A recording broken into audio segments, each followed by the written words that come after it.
put on this computer. There she is. Hello, friend. All right. So again, I want to clarify again, make sure we do this right. So we're going to do a new file, new project. And again, this is going to be your pattern for the next like 2 or 3 months. We don't select anything here. This screen we don't touch. On this screen, we do want to do 2 quick things. Click this. Oh, actually one, because that auto selects. Nice. So only one thing on this screen, just hit that checkbox. This is going to give you that com.company item and to ensure that it's going to print out to the console correctly. So we'll get that printout down here without any other configurations. That's what it's going to do for you. Ooh, Samer is back. Simer. Yeah. Why did I say Samer? That's weird. Simer, welcome back. Yeah, I'm just joining on my laptop since the I screen's was a gonna little say, too wait, small. I literally just looked over Sorry. and saw your picture there. I'm like, wait, he's been here. I'm confusing myself. There's 2 of you. All right, here we go. So you heard me butcher your name. Ah, dang it. There we go. All right, project name. This is just going to be the project. This will give us our first class and also a name file. So we're going to do practice 1. So I like to still follow the capital practice, but if you don't, that's not a big deal. So don't worry about that if you did small p on yours. All right. And this time I'm going to do this window. So that way it pops up there. This is what you want to see. So the thing I think I might have been doing wrong and may have been kind of confusing a bit is that I was having us use a single file because I thought that would be easier for you guys to just add things to this code, but that could be a little confusing because there's a couple of rules there. One rule is you can only have 1 public class per file. So if you accidentally wanted this, so if you tried to copy this and create another public class, for example, just to show it, so you can see the message in case you ever see it.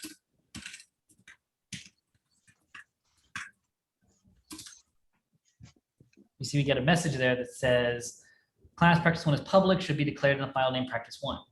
And so that's kind of trying to tell you that if you have multiple public classes, they should be in separate files. And that's common practice in Java. So what we're actually going to do is, and that's what we're actually going to start doing as we move forward. We're going to start doing that because that's the standard practice in Java. Like I said, I thought that by keeping it in 1 class, that might be 1 file, that might make it easier. But then I found out that then it gets confusing because what's the order? We're used to in JavaScript, the JavaScript goes top to bottom, right? Yeah, but This looks like it's like jumping around now. right. Go ahead, But, Jim. you can take away the public class main out of that, and you can still run the void main without a problem. And you True, can keep but the, again- you can keep the whole public, the whole practice is one encompassing thing, and then put all your methods above that, and it'll be fine. I get it. Yeah, again, we're trying to keep things simple, Jim. Oh, I'm sorry. It's all good. Can you go through that one more time? How you would create the is it folder? What we call Project, you mean? file? Yeah, I mean the practice. Oh. How you just created that. Just go through how you just created that. So again, we're actually not going to use this one. So this was just me showing that some of you may have been hitting that error message and that's something. But again, this was me really thinking that this was going to be easier and not seeing where the potential confusion could come into play. So we're actually going to not do this anymore. We're going to do the standard Java way of doing it, which is creating a different file for each class. So 1 class, 1 file. And that'll keep things kind of, because you guys are probably used to that with JavaScript doing like the requires and imports, right? Did you guys do that in JavaScript? Maybe not. You might No, not. everything was on 1 file for the most part. Oh, okay. We saw Never that mind. very briefly, The FS require. Like HTML stuff. Oh yeah, the FS require, that thing. Yeah. Similar to that, yeah. Never use So that. it's similar to that concept. Something one time. Yeah. But we're gonna keep the file separate so that things are organized, encapsulated, and abstracted. We're gonna kind of take advantage of those Java principles, and it should help to make things a little easier to follow. So over here on source, we're gonna open it. We can right click on com.company, new Java class. And that's how normal this is a quick and easy accessible item to this. And it is built in how to do it. We're gonna get told new Java class. I'm going to call this our practice class. And it creates a file and puts the code in there that I need. Nice and easy for me, right? How did you do that? I'm going to do it again. Don't worry. Okay, thank you. Yep. So again, right click on our folder that we want the class to go in. That's where the right click Yeah. happens. Yep. I see. We want to right click on the folder. This is us telling us where that class should go. We want to put it in our company class.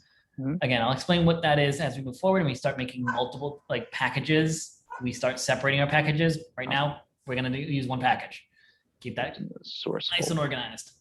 Does that package name Cliff matter? Like the name's com.company?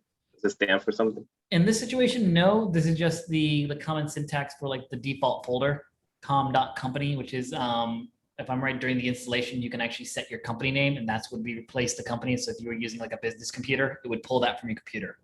Most of you are not having a business computer. So for most of you, that company field in the computer's details is just defaulted to company. Okay.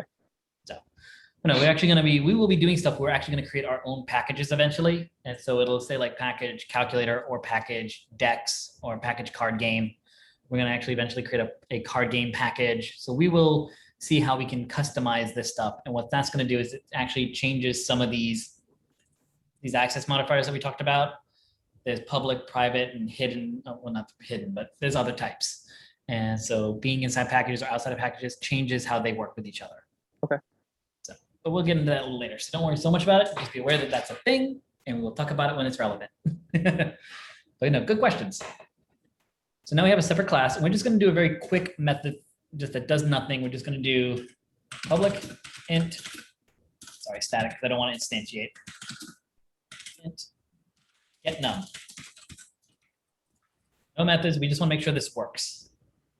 All I want you guys to do is just to send back a number, any number, your favorite So number. wait, you don't want to instantiate. When you're saying that, you're meaning, Yes. I don't want it to create a new practice variable. Okay. Remember how we did that? yep, Yeah, I don't want to have to do that. So that's what the static allows me, that I can run this method without doing it. And I'll show that in the next 2 seconds, actually. And I'll show what the difference is. So by having static here, I can now go to main and just do practice.getNum. Right? That's allowed. If the term static wasn't here, now look at it, it's yelling at me. So I can't refer to the method that is not static. In order to access this, I now have to do practice, track equals new practice, track. that's all about. Got it. Yes. No, Now I good. got That's, the I difference. was hoping someone would ask the question. I've been waiting for that question. Yes, that's what static does for us. Static lets us access that method without instantiating. So that's a term you want to get used to. Instantiation is a term you want to get used to. So I want to use that word like crazy, and I want everyone to ask me, what is that again? What does that mean again? Because I have to, there are even some of the core 12, 11 students that have to remind themselves, what's that word again? And they'll be like, instantiate, right? So, Could you explain static again? Sorry, I was messing with the class thing. I'm a little behind tonight. The anesthesia still hasn't left my brain. oh, geez. Yeah, fentanyl's no joke, guys. It sucks. Oh, no, it isn't. You're brave to be here tonight, so that's good. Like I Were I the video will- hospitalized, I would not miss this class. I will say again, one of the benefits is after class today, I am planning to put the video up on YouTube, so you'll be able to watch it again later. Your head's a little clearer if you need to. So, but again, the quick item. Right now, our getNum is not static. So in order to access it, I have to instantiate an instance of the practice class and store it in prac or in some sort of variable, in some sort of practice variable. Now I can access the non-static method. This seems annoying to have to do that, right? Mm-hmm. For this method, some methods it makes sense. Like we talked about like my cup classes. If I want to paint paint one of my cups a different color, I want to paint that specific cup, right? I don't want to affect both cups, do I? Right. And so that would be an instantiation method. That's one that I want on a specific item. Sure. And this item doesn't make sense to have it like that, right? I shouldn't have to instantiate it to be able to use this item because it's going to be the same no matter what. And so to do that, I just add that term static that says this item is the same for all instances of practice. Okay. This is not a specialized method. It's the same thing every single time. So by doing that, note that it doesn't get angry here. Mhm. Static methods can still be accessed via instantiated items. So Okay. just like all of our, like even with the cups, I guess I'm trying to think of a version of this. Remove handle is a method that could happen on instance mugs or on the class as a whole, right? Mhm. I can remove all handles from that blueprint and then just use it. It's not a great analogy. That's okay. But I get the point. But by making it static, I can now do this instead. I can access the method directly from the class. Yeah. Oh, that's awesome. Okay. I like that. I love it when people get excited about code. That's a typical Matt response. I like it. It's a typical Cliff response. You kidding me? Why do you think I like it? Oh, That's awesome. I love those methods. And the click moment is one of my favorite things to have as a teacher. When you got a student that goes, "Oh, now I get it." That's a great feeling. So I love that. Cliff, quick Go for question. it, Mike. So are classes themselves a form of a constructor? Because it seems like you're able to create and you're able to instantiate directly from the class without creating an additional constructor. Correct. Yeah. If you don't specify any constructor in it, it has the default no parameter constructor. So that's built into every class. It's inherited from the object class. So any class you build automatically has a default constructor if you don't declare one. If we were to put a constructor in here, we would have to use that constructor, period. Yeah, you don't need a constructor in a class if there's nothing being configured during construction. So if you were to put a constructor in there, would you still be able to instantiate directly from the class, or it wouldn't make a difference because it's the same name, correct? I will clarify, this is not instantiating, this is calling. This is calling No, a not method. that. I meant the practice, the line 7. Okay, yeah. I would have to use that constructor. Okay. So if I did, not there, that's bad spot. This.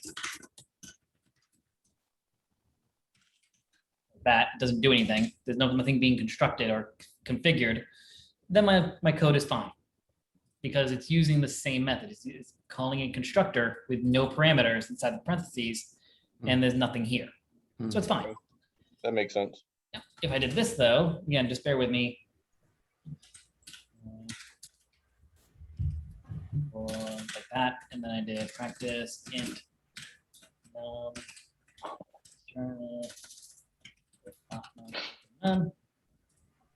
Get num now, which num can't be static anymore, which I will actually, let's not do that yet. Do that. And then here I need to do, now you can see that my constructor here is now angry. I no longer have a default parameter-less constructor. So as long as the constructor exists, you can use it. As long as no constructor exists, you will have a default constructor. Yeah.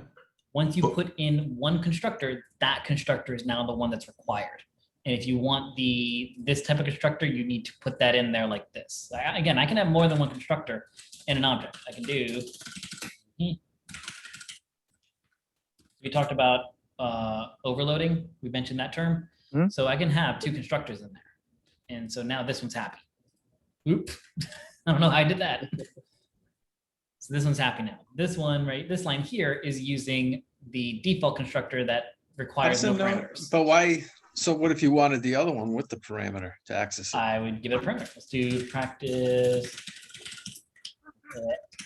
2. Practice 8. And remember how we have our parameters are now data type specific, unlike in JavaScript, how our variables inside our methods, inside our functions were all whatever that we wanted them to be. They could be numbers, variable arrays, and all that stuff. Because our parameters are now type specific, our system can be like, oh, I know exactly which one of these I want, right? I could, if I really wanted to, I could do a public practice in. Oh.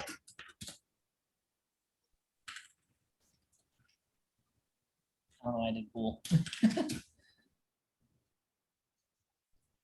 Yes.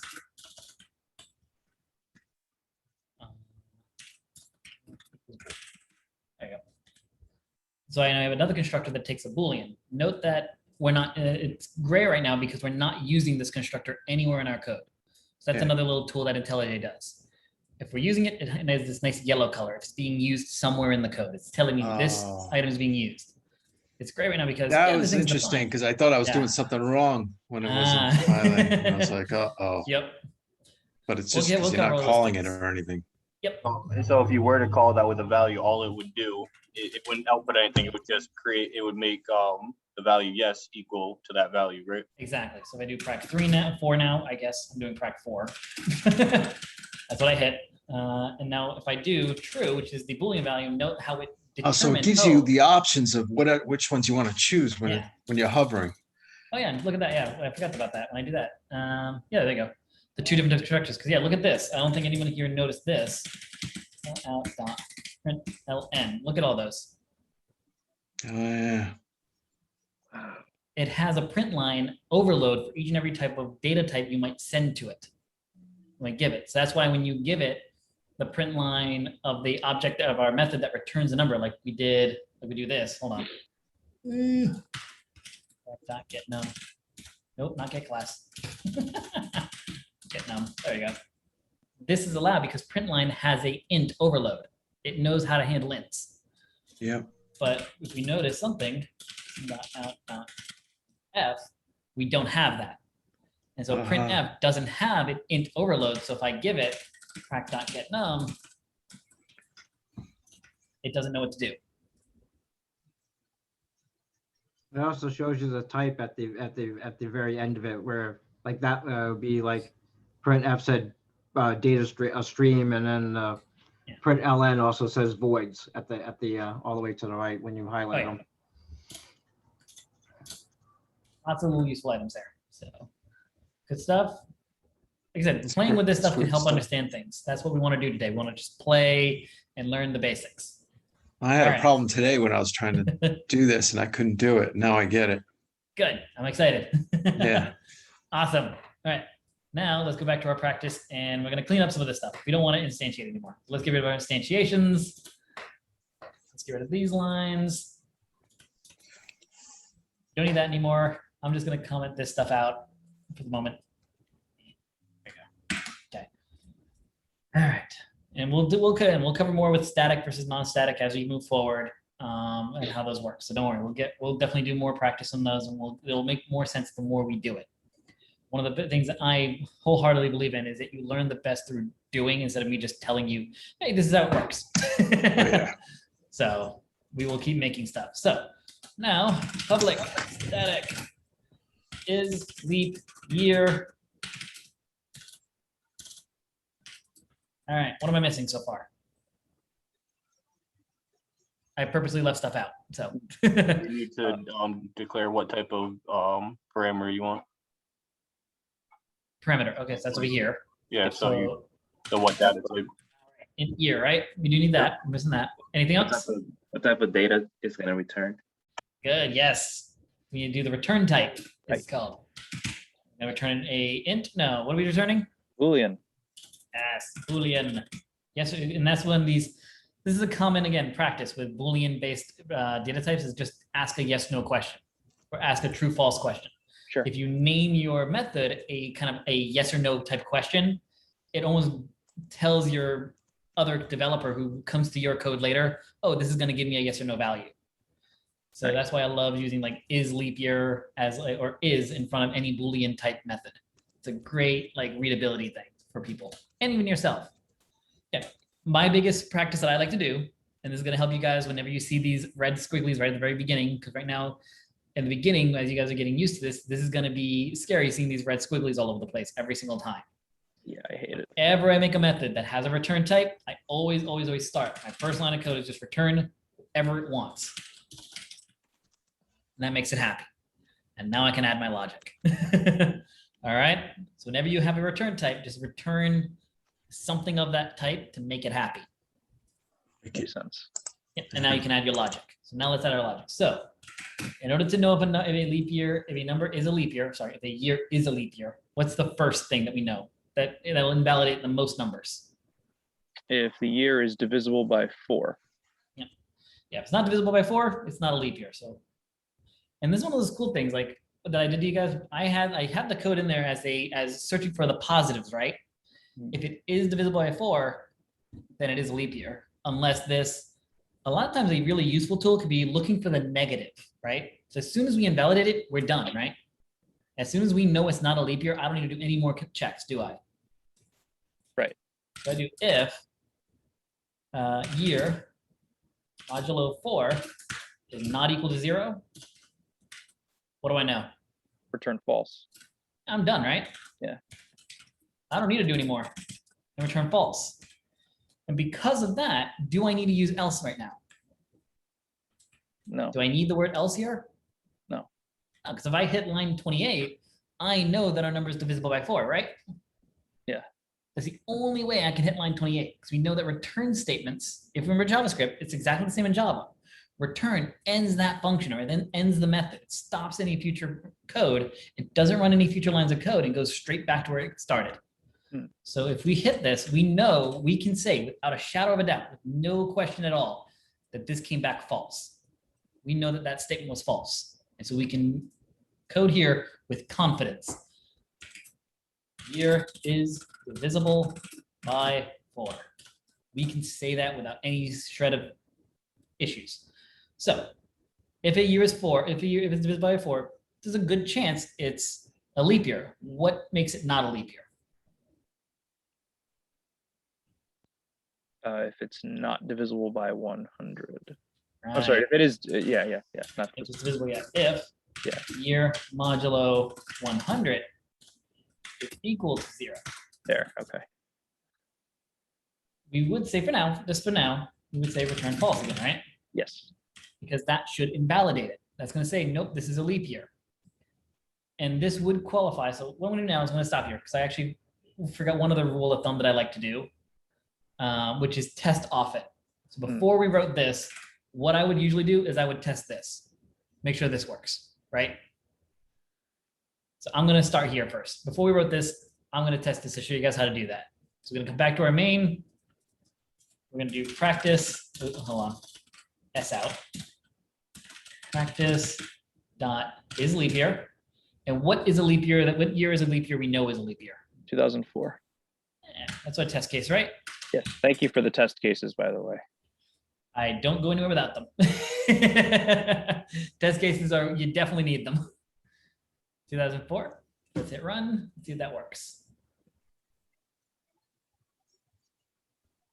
All right, that works. Let's give it a obviously wrong leap year. Anybody? 2005. What is it? Like 99. 2005. 2005. There's that one. We'll do 1999 as well. So we'll do 2005. And you know what? I'm just gonna have fun with this.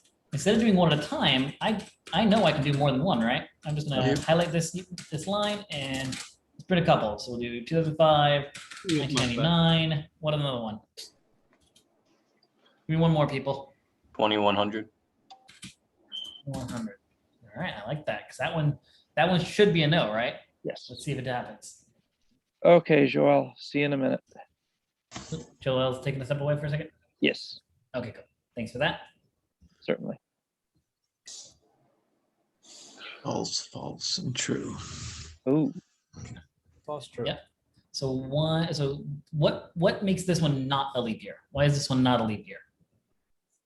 Because divisible by 4? No, 500. 500. Yeah. Yeah, it's divisible by 100, right? Because we know this is divisible. We can do divisible by, let's see, hold on, let's do this. 100 divided by 4. What do we get when we do that? Oh, I did. Yeah. Doo-doo. Not quite. 100 divided by 4. And just for the fun of it, we'll also do the modulo too, so we can see what that looks like. Do both. So we'll see what the results are. Sure. So we know that we do division, we don't get decimals. Hey, look, it's equally divisible by 4. 2100 is equally divisible by 4. So that's why it's true, because our code only has active be not equal to 4. Remember, I commented this out if anyone missed that, because I would normally test this code first. Yeah, my bad. So now we know, yeah, we need to put that back in. So let's put that back in and let's see if that would give us what we want here, that this would come back as false. I undid back to 2100. Let's add in this code here. So I'm going to comment that back out. So if our year is divisible by 100, after we know it's divisible by 4, we're going to kill it. All right, so we should get false, false, false. Let's see. Yay. Very nice. Nice. Is there a year that is there another year that is divisible by 104 but should be a leap year? 2400. Ah, yes. 2400 is a leap year. We run that now. Again, as part of our testing, we see we still get false. So there's our last test. That's our last thing we do. We need to make sure that even though this is divisible by both 4 and 100, that if it is divisible by 400, we make it a leap year again. We do bring it back to being a leap year. So now here's the real question. Where did that go? Where do we put that condition?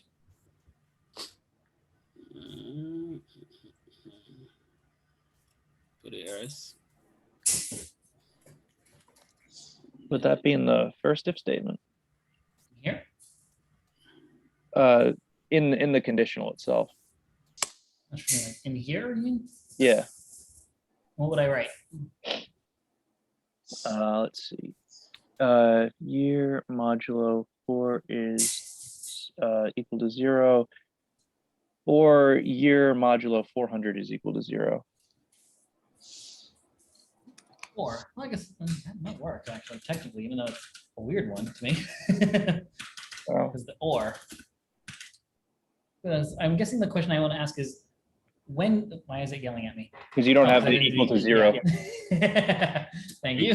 I don't think you can use or because it's Boolean. No, Don't you it'll. want both Yeah. both I just forgot of those things to I be thought that's true? what it said. Kind of, again, this is telling us that the year is not divisible by 4. Remember that. This Oh, conditional is checking for not equality. okay, that's really tiny. I can't. Oh, now I can see it. Okay, never mind. That would okay. explain why that's not making sense. Apologies. Any Maybe other guesses? maybe a nested if statement since it has Ooh, to nested be if. Where? inside line 25. I mean on line 25. Here? Yeah. Maybe if Is there ever a chance we would have a number that's not divisible by 4 but is divisible by 400?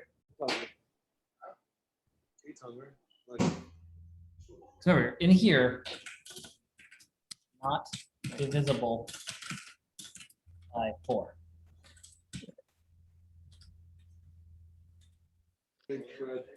Is 2400 divisible by 4? Yes. So Yeah. this line wouldn't hit, right? We wouldn't hit this line. So that's not going to help us here, is it? Okay. okay. Any other guesses? I would Yeah. assume that in that if you can just check both for if it's divisible by 4 and we're checking if it's not divisible by 400, right?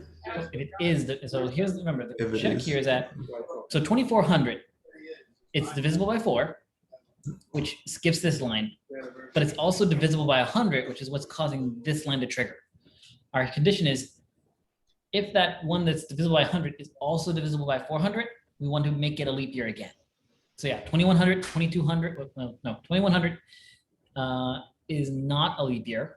2200 is a leap year, I think. Oh, so maybe nested inside the other. Nope, it's not. 2200 is not a leap year. 2200 is not. 2300 is not, but 2400 is. 2500 is not. 2600 is not. 2700 is not, but 2800 is.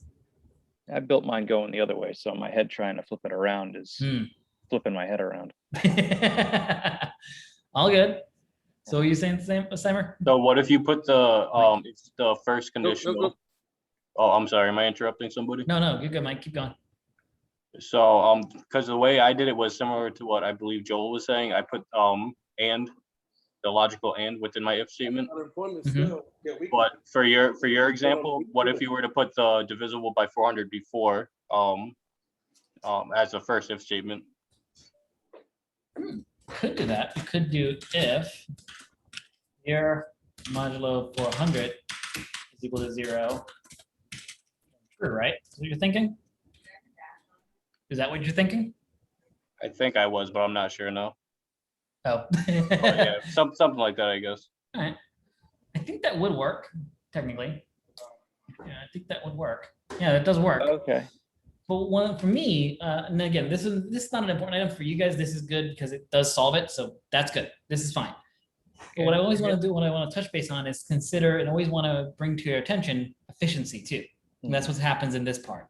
I'm at least going to make you aware of efficiency so you can at least consider that after you get a solution, how can I maybe make this better? Sure. And that's one of those really good exercises you can do after you solve a problem. Look at me like, where is my code not efficient that I might want to talk to someone about how can I make it more efficient? We're going to run this every single time on every single number, even though it's not really needed, is it? We only need this in what scenario?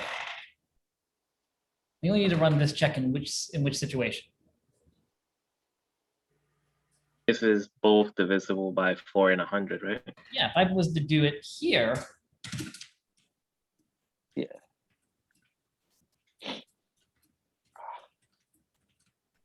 That's going to make sure that that if statement and that math gets done a lot less, right? It's going to run a lot less often, isn't it? We only need to do this in order to check 1 out of every 4 divisible by 100 numbers. Because I said, because again, remember I said 2000, yes. 2001, no. 2000, sorry, that's not right. 2100, yes, is a no. 2200 is a no. 2300 is a no. Then 2400 is a yes. But everything in between, we don't even need to check this, do we? Everything in between 2000 and 2400, we don't need to run this check because this guy and this guy will confirm those already, right? Between these 2 conditions, we'll be able to check all those out right away, nice and easy. So that's one of those ideas here. But again, what you guys came up with, having that out there does solve the problem, and that's what's important in the beginning of your journey. Getting it to work first. That's our ultimate goal, especially once we get to the interview tests.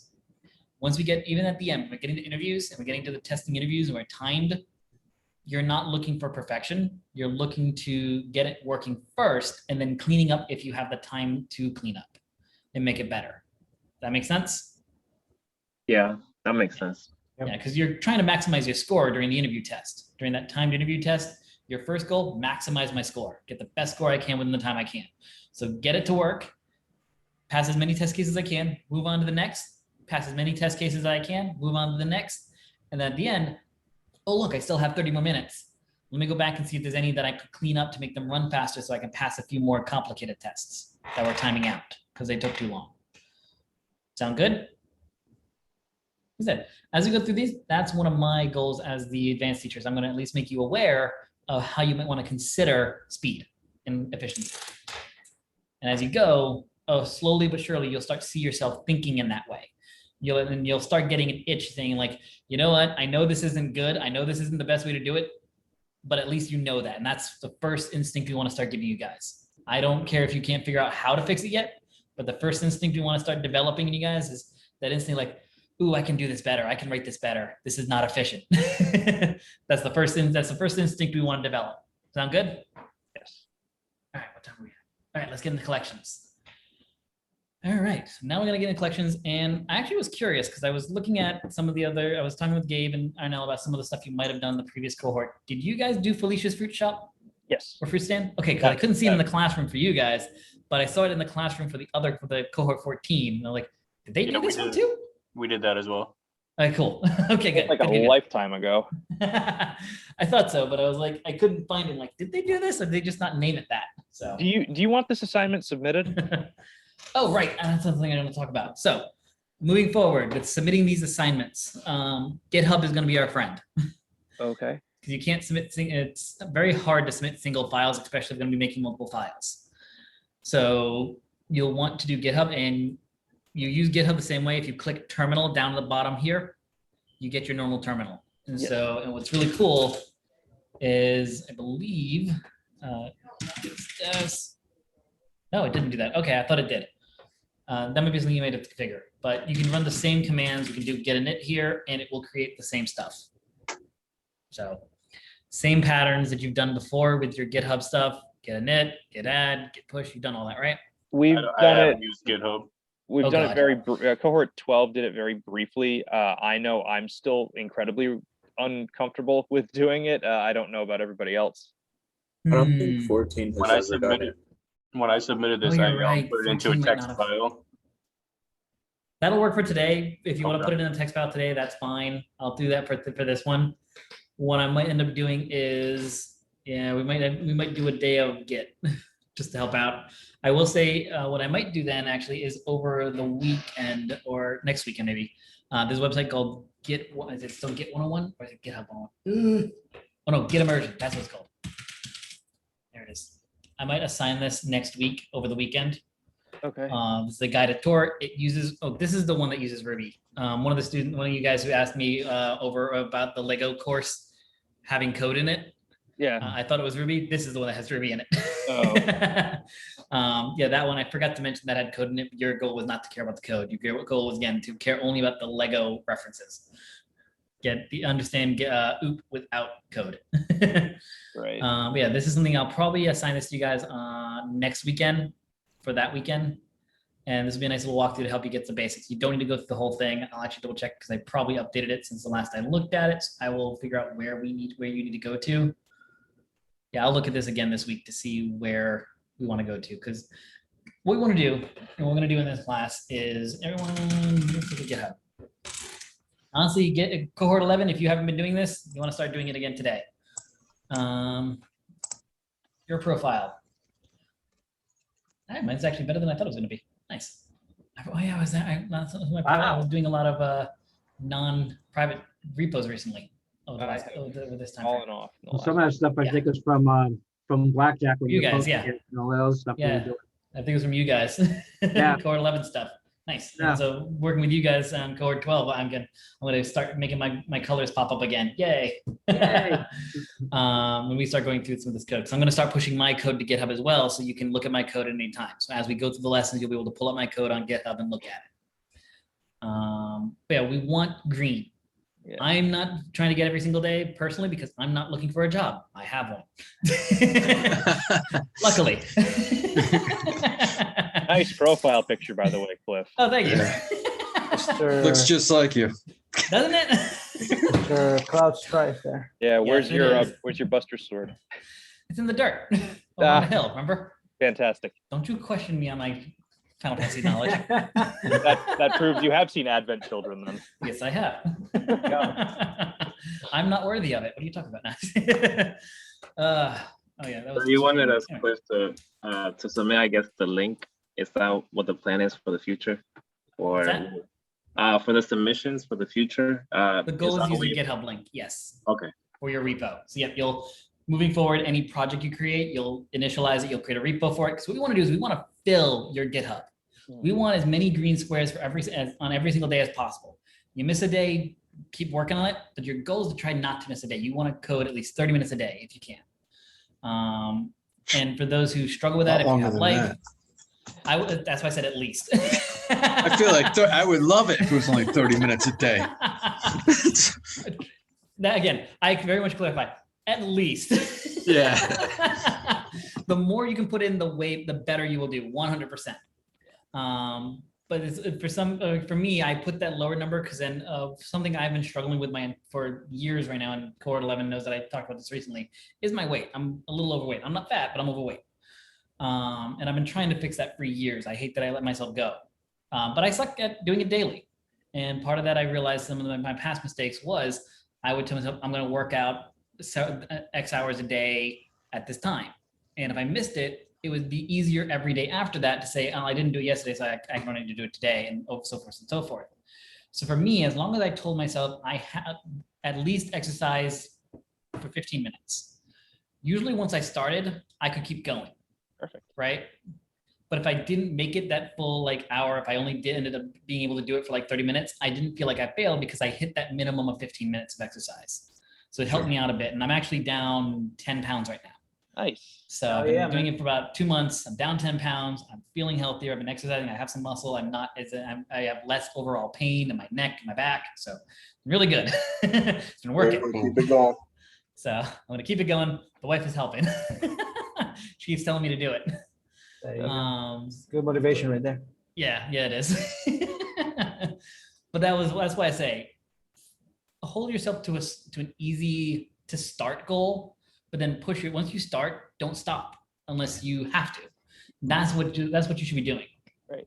Use the easy to meet goals that you're easy to start, and that if you don't meet what you want to do, you don't fall into like a sadness. Like, oh, I only did 45 minutes today. That's fine. You at least did some. You didn't do none. Yes. But yeah, once you start, keep going on it. Like for someone like me, like for me, I have these.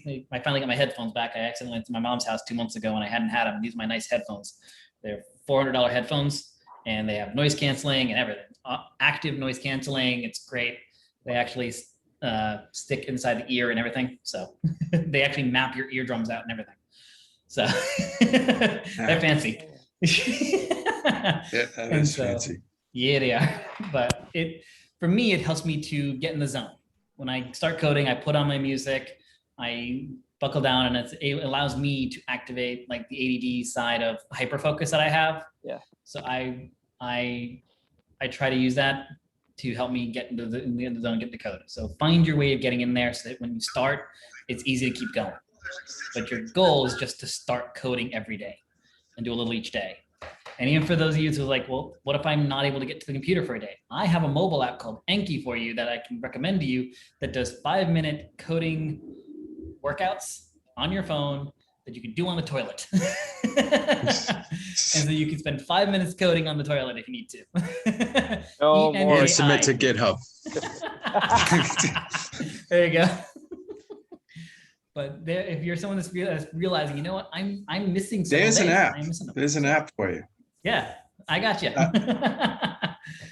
Do code on your phone and then you can submit it to GitHub. Love Yeah, that. That'd be and, awesome. Submitted by Flutter.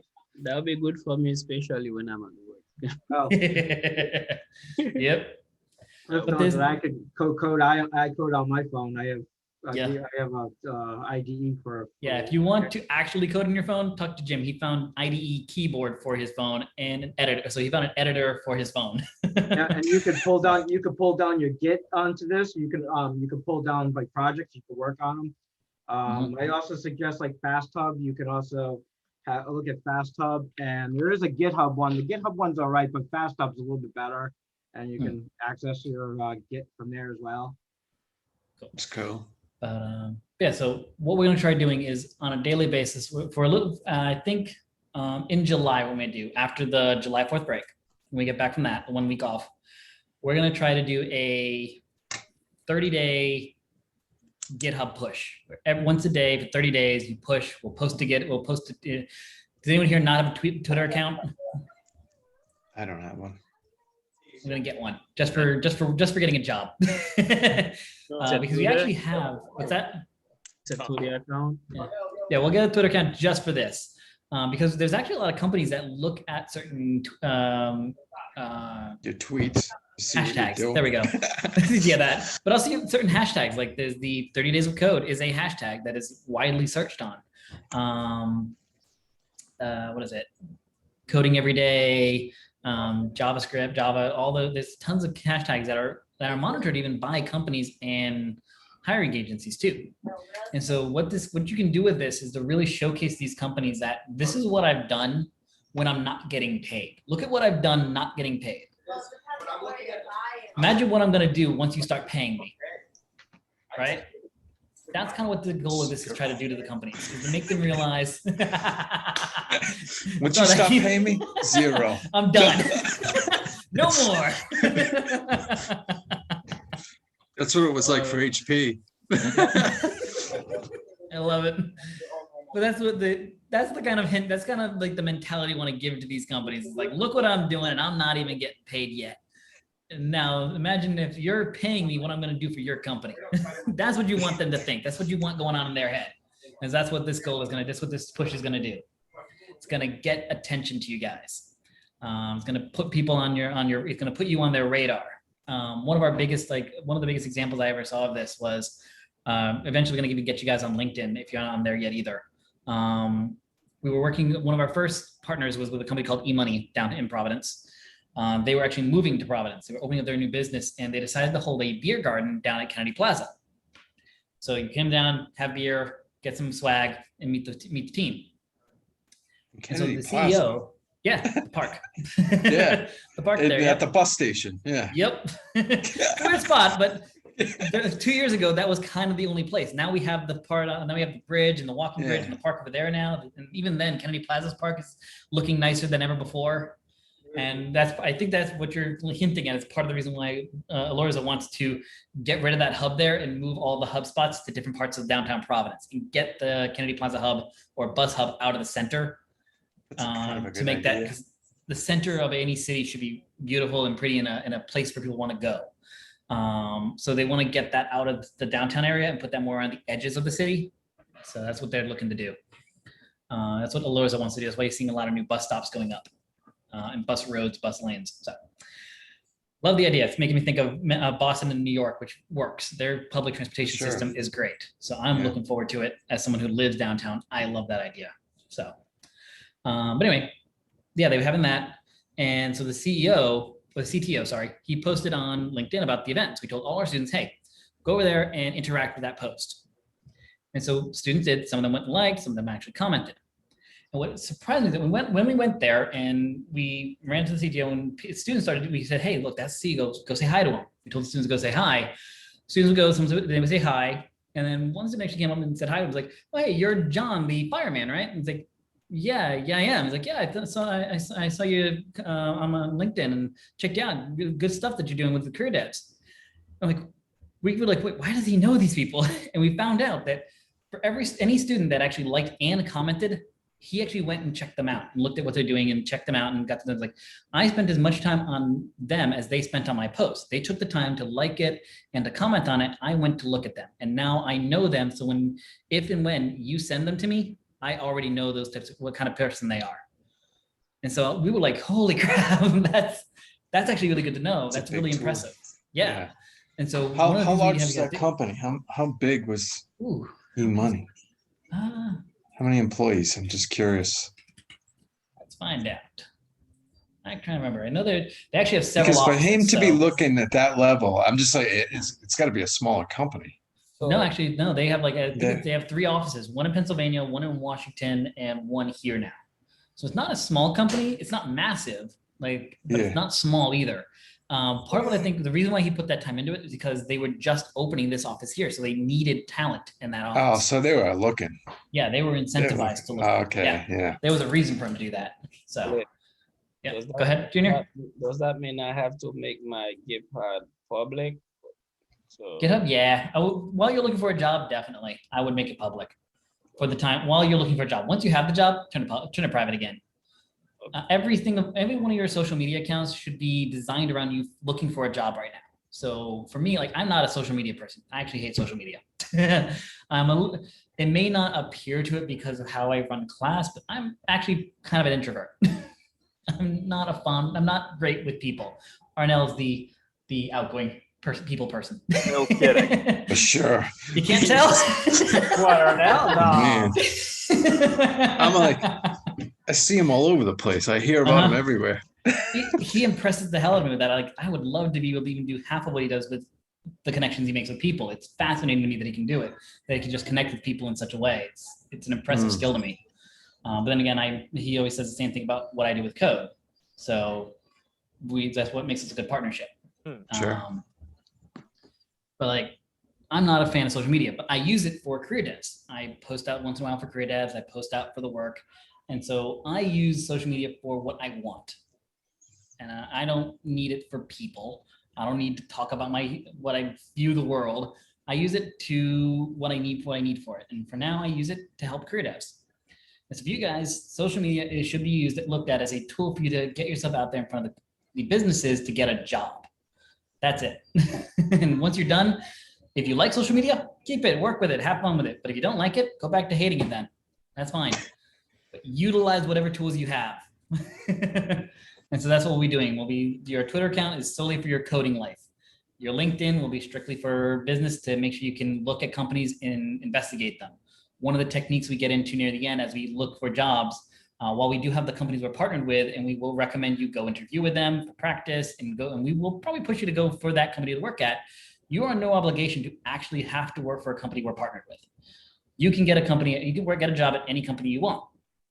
So if you get a better offer at another company, go for it. You're not required to get a job that we tell you to get.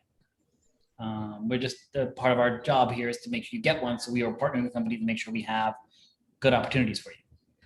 But if you do decide to go for a company that we're not partnered with, one of the things we tell you to do is to theoretically stalk that company. We're going to have you look at their LinkedIn, look at some of the company, look at some of the employees that they have, look at the skill sets they're pointing out, look at their job postings, the events that they've recently held, recent news listings they have. So when you go into that interview, you know them, and it helps you to parallel with that company so they feel that you're in sync with each other and that you're going to be a good mesh for the company. So we give you lots of tricks and tips to get the job other than just being a developer. So we will help you get that job.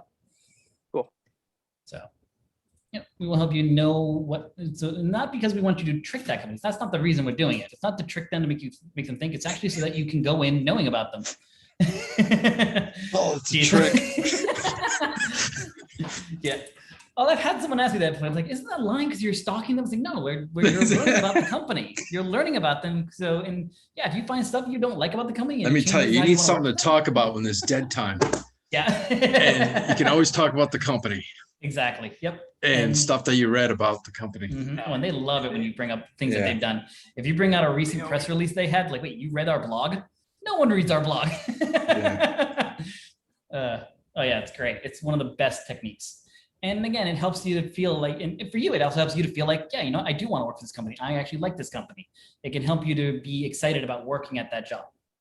So anyway, okay, so yeah, we have a couple things we want to touch base on other than just Java, GitHub. We want to get that going, and so we'll do that. But for now, yeah, submit the assignment through text file. That's fine.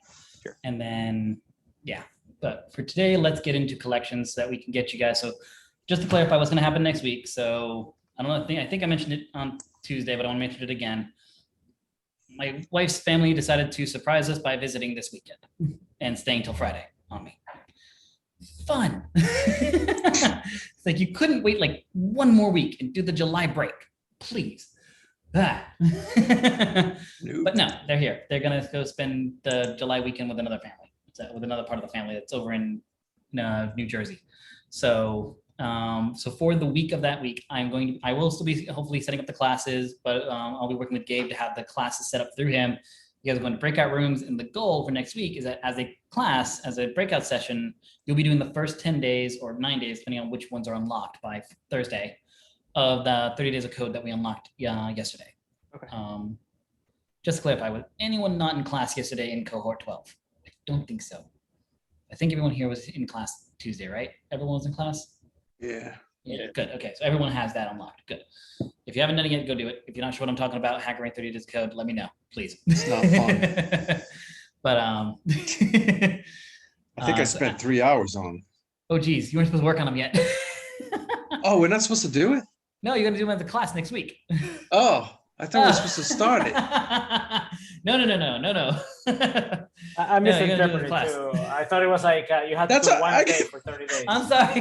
No, Sergio, I unlocked I it. thought that whole thread was going through what was it, last night? I did catch Yes. someone going over. I didn't see it right away, so I felt bad. But I eventually jumped in and said, "Oh, by the way, you guys are working on that on next week, so don't worry about doing it now." But Oh, I didn't see that one. I So now I got to continue doing it, right? Well, I won't stop you, but Joel actually told me that today because I was in it last night and I was doing the geez. one because I was like I went for it in. Oh, God. So I didn't even tell you guys that before class, what you'll do is on each day, there's the tutorial tab on that, and that's actually a walkthrough in Java of the topics and concepts you need for that lesson. So Yeah, I each day learned there's a that, tutorial tab. Okay, go ahead. but the video had nothing to do with what the thing was about. No, they Like, just give you the topics and they give you the relevant items that should help you with the assignment. They're not about the assignment, but yeah, no. maybe some of the tech stuff, the video, not at all. Video was not. Change the videos? I hope not. No, it wasn't a change of video. Ugh. It was some, not really though. Not. Yeah, that's possible. But you know, you guys are gonna do that as a class, as mob sessions. You can work together, help each other out, work on it together. Fantastic. So that you guys can understand it better and get good confidence in it. And just again, yeah, I think it's gonna be the first 9 days. If the 10th day is unlocked on Thursday, do it. Go ahead, go as far as you can. And again, the goal is again to go as far as you can. Yeah. If you can't hit all 10, that's fine. We'll do them together throughout class at some point. At some point, we'll go through all 30 days. So Yeah, no more doing those. Take it easy, relax. Screaming at my wife. She's going to bed. I'm like, it's 11 o'clock. Leave me alone. I'm not done with this. I appreciate the enthusiasm. That's great. I'm feeling bad. I have you guys doing stuff that I didn't realize we were doing. Oh no. I spent 2 hours, couldn't make it work. I was Oh, like, geez. what am I I doing? mean, I learned how to use sort of how to use a scanner with that, so it wasn't completely. All right, worth you it. got further than I did on that then. Good. Yep. Well, hey, You earned for yourself any of some you, cool time there. what I will say, for those of you who have gone a little ahead, you'll be very useful in the first couple days of class. You'll be able to act like the TAs for those classes and help out a bit and give some tips. Yeah, it'll be really helpful. That sounded confident. No, I meant that with full confidence. Okay.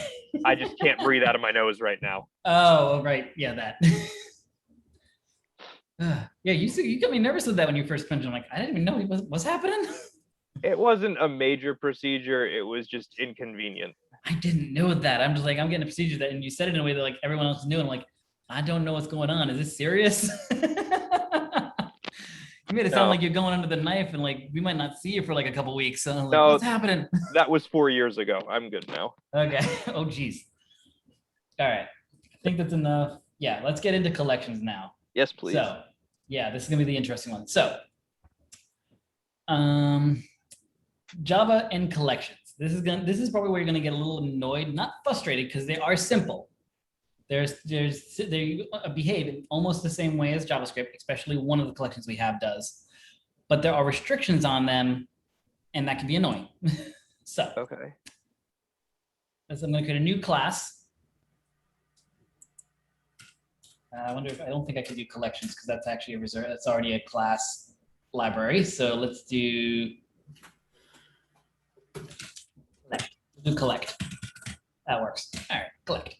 Yeah, that's fine. New class called collect. Sure. All right. Yep.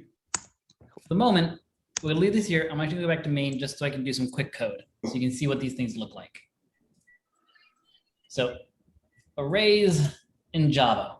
You guys are used to just doing, again, bar array equals 1, 3. Oh, those days. True, right? You did that stuff, right? Yes. Yeah. What's the one thing we already know about Java that JavaScript that Java can't do? You have to tell it what it is. Data types, Tell right? Each of those values what they So are. this is actually bad. Yeah, we can't Yeah. do mixed data types anymore. Oh, So any array or collection we have to have all the same data type now.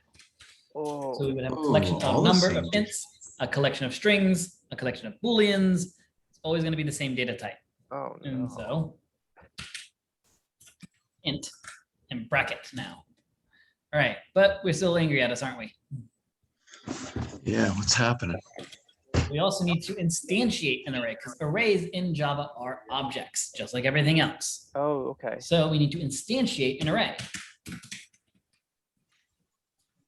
And last but not least, it's these symbols, which this part I do not understand. Does that go inside the parenthesis? I think it goes inside the parenthesis. Oh no, I know what I forgot. Dang it. I gotta do new, I can do this. Better shortcut. Getting a multi-unit. Oh, Yeah. There we go. Sorry. I did a different constructor for a different collection. But yeah, this is how we create an integer array. And for some reason, again, I don't understand why they chose curly brackets there instead of parentheses or something. That confused me. And I'm like, why? But that's the syntax. All right. Now this is if you want to do what's called an inline array.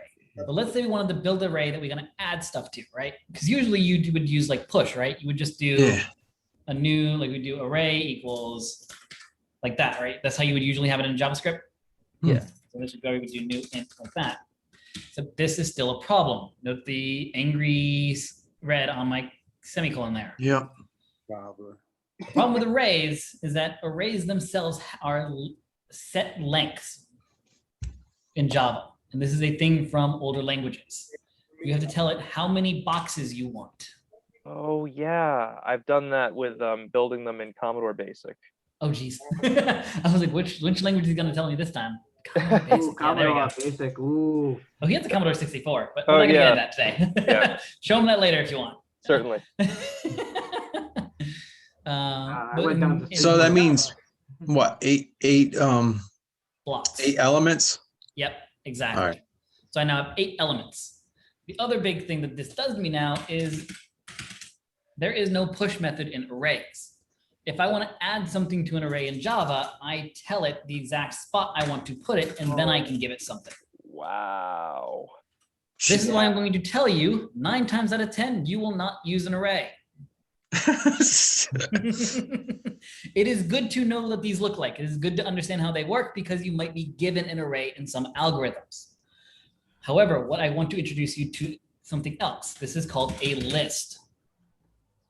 A list is an array, is a collection that is very similar to the JavaScript array, except for the fact that it is still data type specific.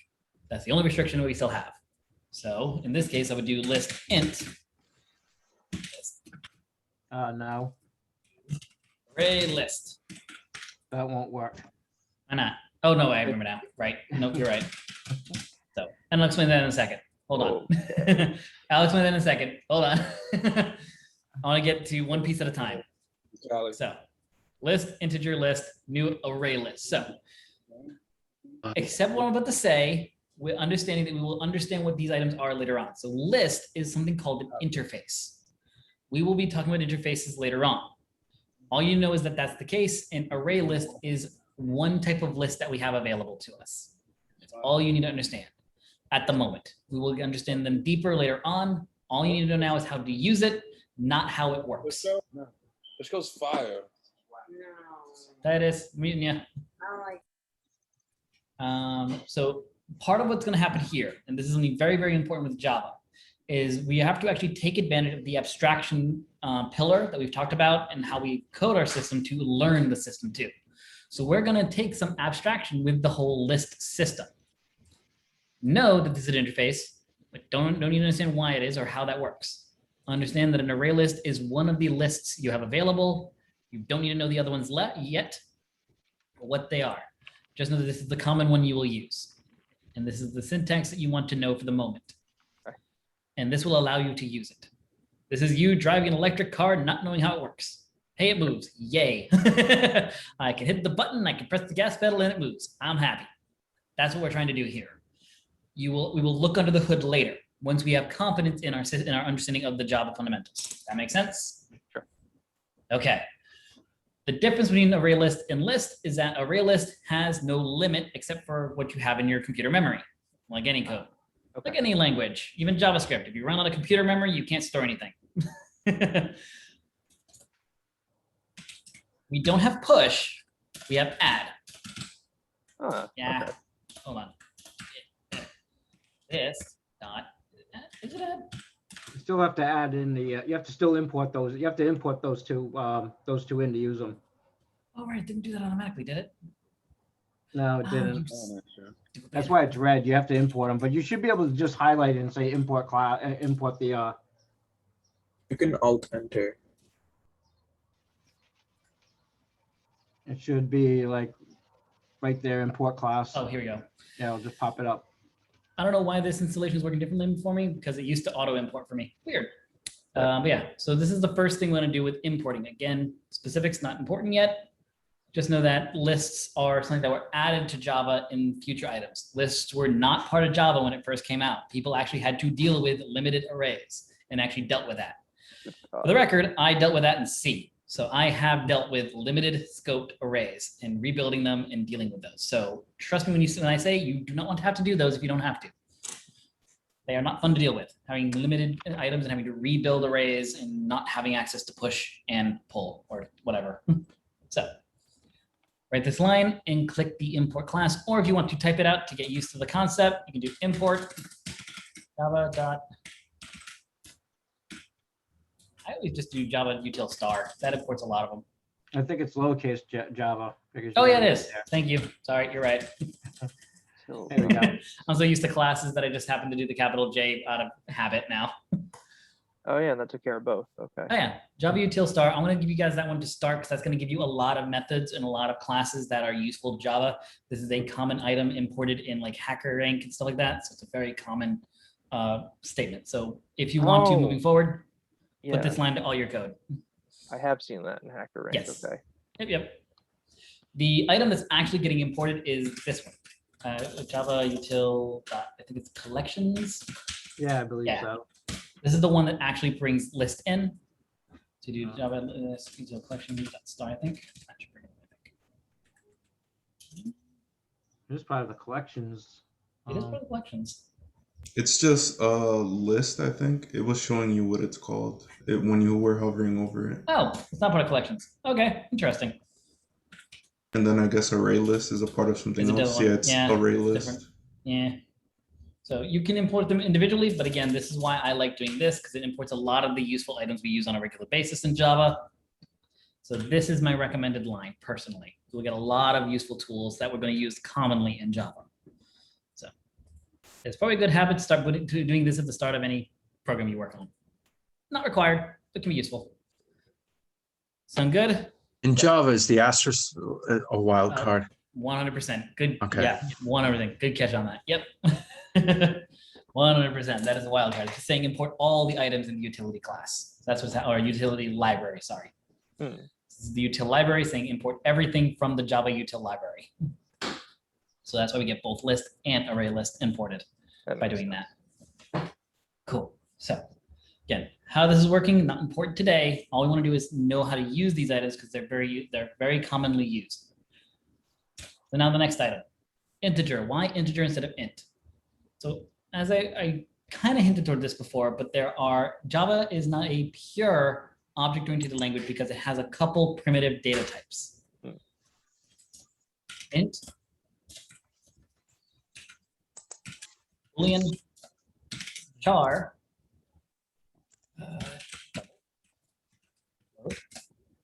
load. Not long. What's the other one? Long? Yeah, long. Here we go. These are the primitive types that I can remember off the top of my head. Does anyone in my other class know of any others? Short. Short. Yep, that's one. Big N. Ooh, I think that is one. Is it? Ooh, No. No, it's not. Okay. No. Is byte one of them? What is it? Is byte one of them? Byte. Yes, that is one. Thank you. And so what pattern are we seeing with these? Lowercase? Yeah, versus what I put here, right? Yeah, all they're lowercase items, no capital characters at all. Because remember, we clarified that classes have title case, right? Right. And so what is this telling you about that? It's a class. It's the integer class, right? We have the integer primitive type, and then we have the integer class. So I have, let's do int num equals 3.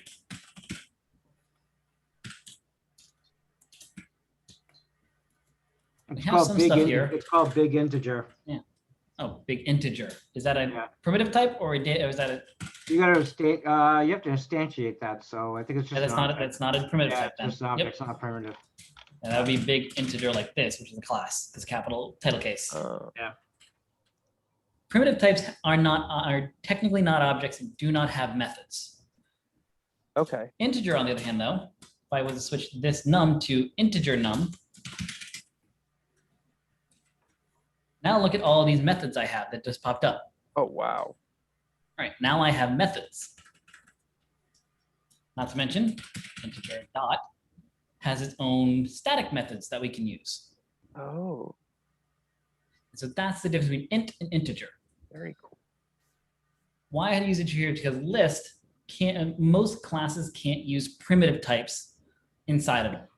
So we had to give it the class version of integer in order to use it, in order to create an integer list. That's all that means. So all we have to do here is we can't use the primitives. We just have to use the class version. And to make it simple,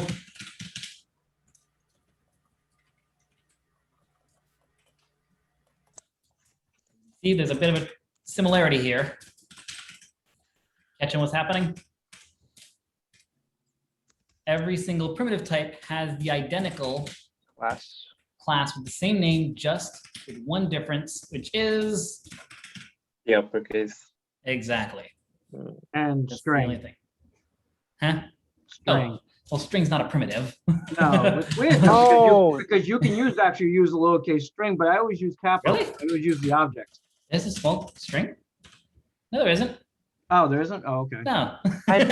I'd been wondering why we had to capitalize string Yes. earlier. I was wondering if anyone was actually Yeah. catching on to that. That's one of those ones like probably like Yeah. this is weird, but whatever. He's doing it. Yeah, That's my thought process exactly. I'll learn it someday. And that's the thing. There are going to be some things that it's always exciting to see who catches on to those little quirks and either one, ask the question, or two, waits to see if they see it. And so what I love is when I find out that students did have that suspicion. And those are good things to have as a computer scientist. You do want that curiosity. Be open to it, but always be ready to maybe not get that answer right away and be okay with that. But at least be curious. Always be curious. It's one of the things I love about this field is no matter how quirky something is, more often than not, there's a reason behind it. Usually, except for Ruby on Rails 42nd accessor for databases. They Those only are put that all in. words. Yeah. The Ruby on Rails developers allow you to access data from databases via the number saying first, second, third. And then for some reason, it jumps to 42. Does anyone know why the number 42 is a geek reference? Somebody's a fan of the works of Douglas Adams. Yeah. Hitchhiker's Guide to the Galaxy, the truth to everything, what is it? The answer to the life, the universe, and everything. Yes. Yep. Yeah. I have no idea what you guys are talking about. But yeah. Hitchhiker's Guide to the Fantastic Galaxy. If There you you go. watch Hitchhiker's Guide to the Galaxy, it will make sense.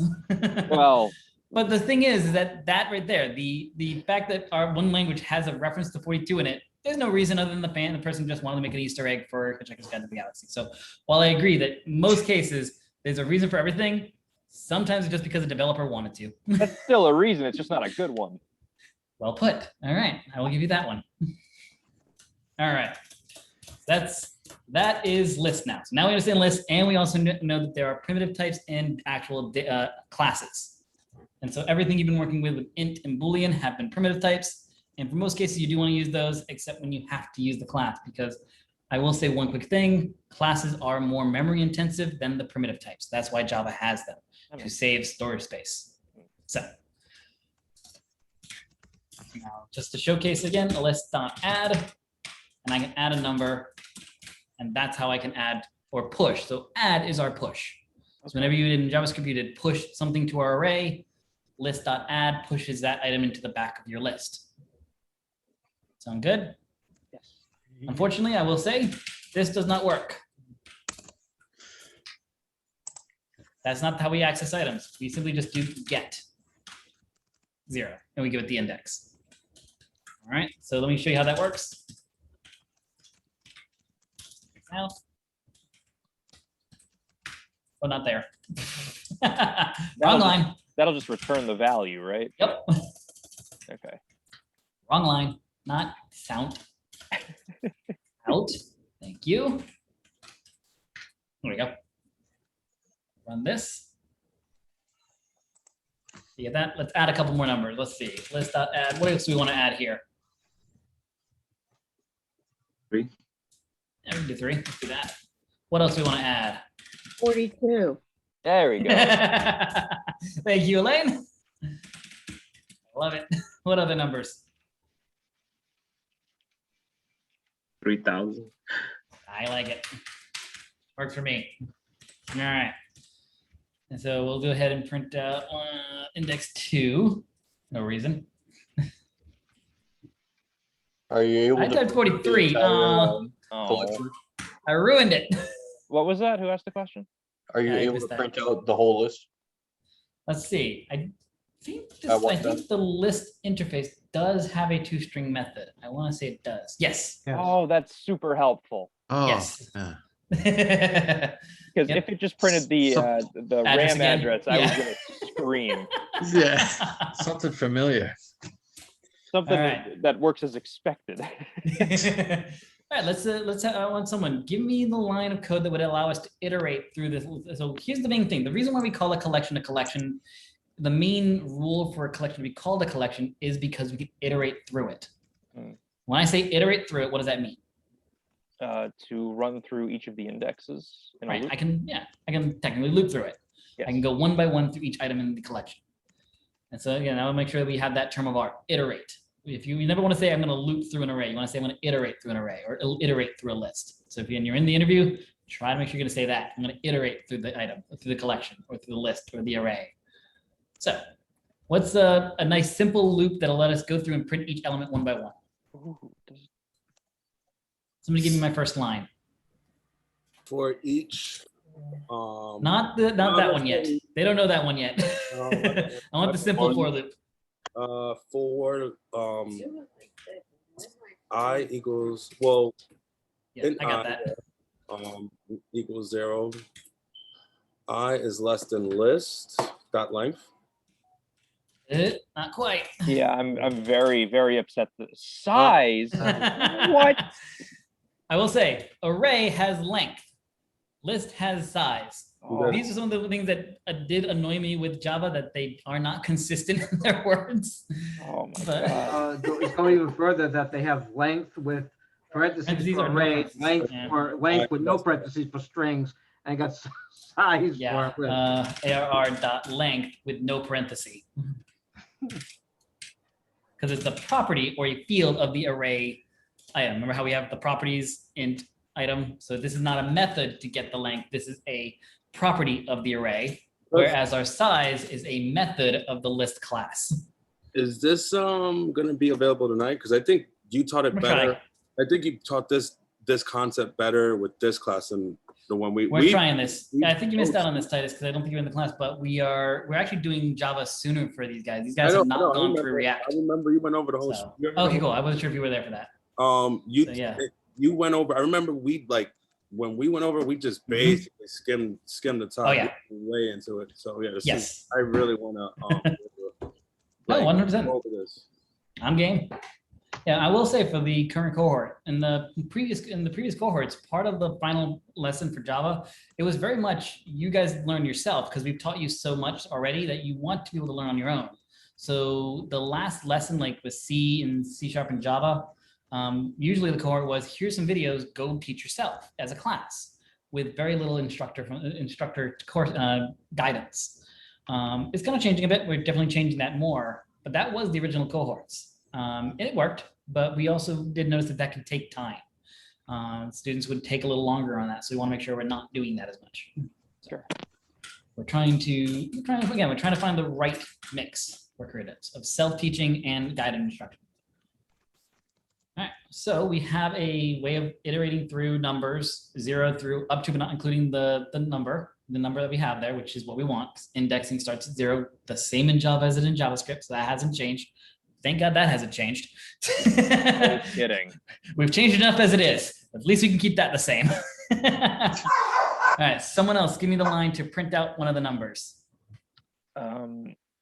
System.out.println. So it's out list.get open parentheses I. That makes sense to everyone? Does that look right? Is anybody suspicious of this? All right, let's find out. Looks to me. Good. That looks good. Hey. So that's fairly normal, except like I said, you got size and get instead of length and the bracket syntax. So a couple changes, but overall, in essence, similar, right? Yes. So that's what we're going to work with. Last thing I do want to bring up, by the way, I want to show something a little interesting. So I'm going to build, let's quickly rebuild a dog class. You're gonna show set. What? Hold on. Set, no, that's a collection that's more, that's unique situation. So that comes later.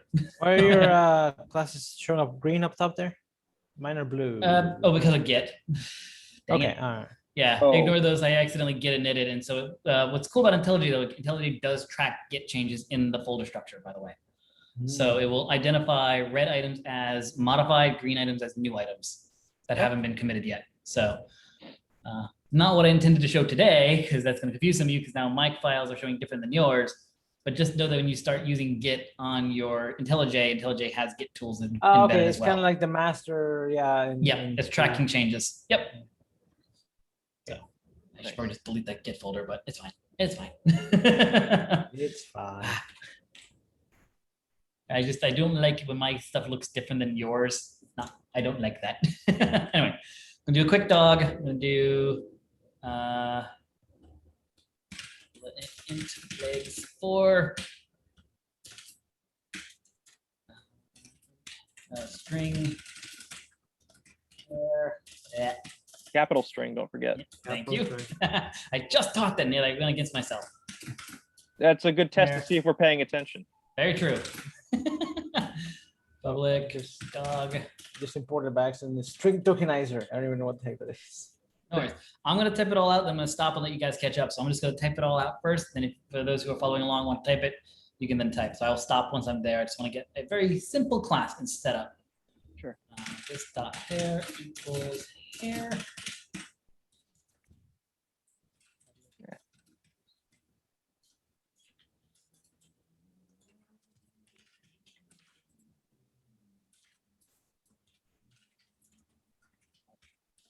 Hair is better. Oh, woof.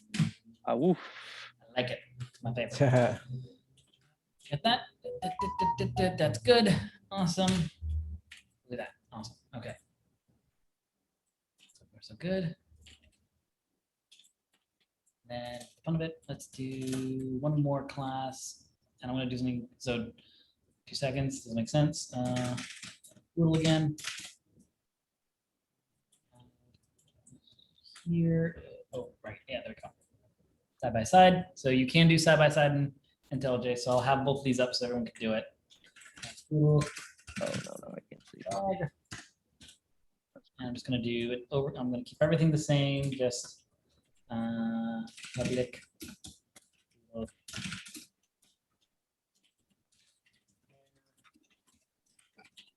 Hair. Super hair. Speak.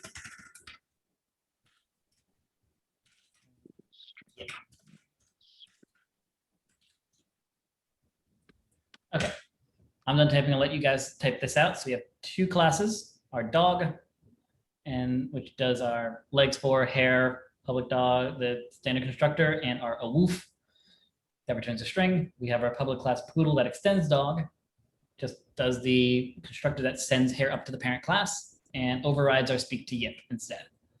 But over the leg is gonna be the same. And again, if you wanted to add the public in front of legs and hair if you want, I'm gonna put them there. They aren't required, but this is a practice I like to do. I very rarely do not put a public or access modifier on my variables. So I like having those there. It looks clean for professional code. So good. I'll give everybody a minute to catch up.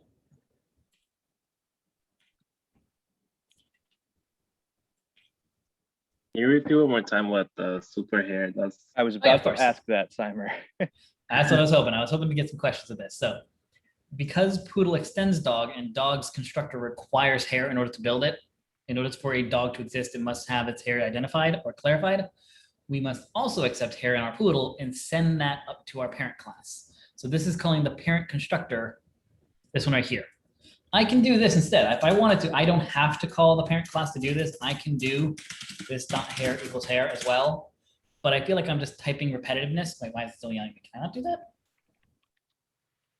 You have to declare hair, don't you? And in the poodle? I did. No, it's in dog. Oh, no. Oh, you're extending it. Oh, okay. Yeah. All right. I guess I have to do super. Yeah, that sucks. So how does it know that it's how does it know that it's that class specifically, like by the parameter? Is that how it knows? I'll have to look into that. I swear I could do that if I at least if I did the same thing here. I could override it, but maybe not. I'll have to check on that. Anyway, not important. So what super does is just it takes advantage of the fact like we shouldn't have to even then. The thing I was going to say, by the way, just to clarify, is that this looks repetitive, right? Yeah. If I type this, like I already have that written in the parent class, right? Why should I have to type that the exact same thing again? So what Java allows us to do is just say, you know what? I don't want to have to do the exact same constructor code. I'm just going to send that variable that my parent class wants up to the parent class by using super.